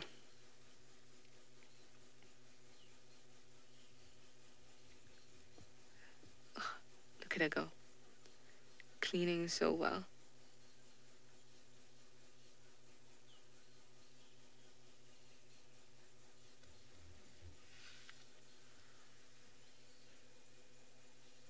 You can even see the patches that she's cleaned properly. It's actually quite effective. If you imagine cleaning an impala with your teeth, I can't imagine you'd be that effective. Carol says, so much fur, so little time. Absolutely, Carol. She can't get into the animal quick enough. And I'm sure that's all she's thinking about. Well, speaking of so much fur and so little time, that is us for this morning. We have a lot of fur to look at. We've got Thandi, we've got Lalamba, and the time has run out. But please tune in for the sunset safari later on this afternoon. And there we see Thandi, and hopefully she will be in the same spot and also make an appearance. Just in the tree behind her there. Oh, what a cool sighting. What a cool sighting to end off today's sunrise safari. Hey, Lalamba, are you going to hang out? Anyway, thank you so much for your questions and comments. Stick around with us for the Sunset Safari. Bye-bye.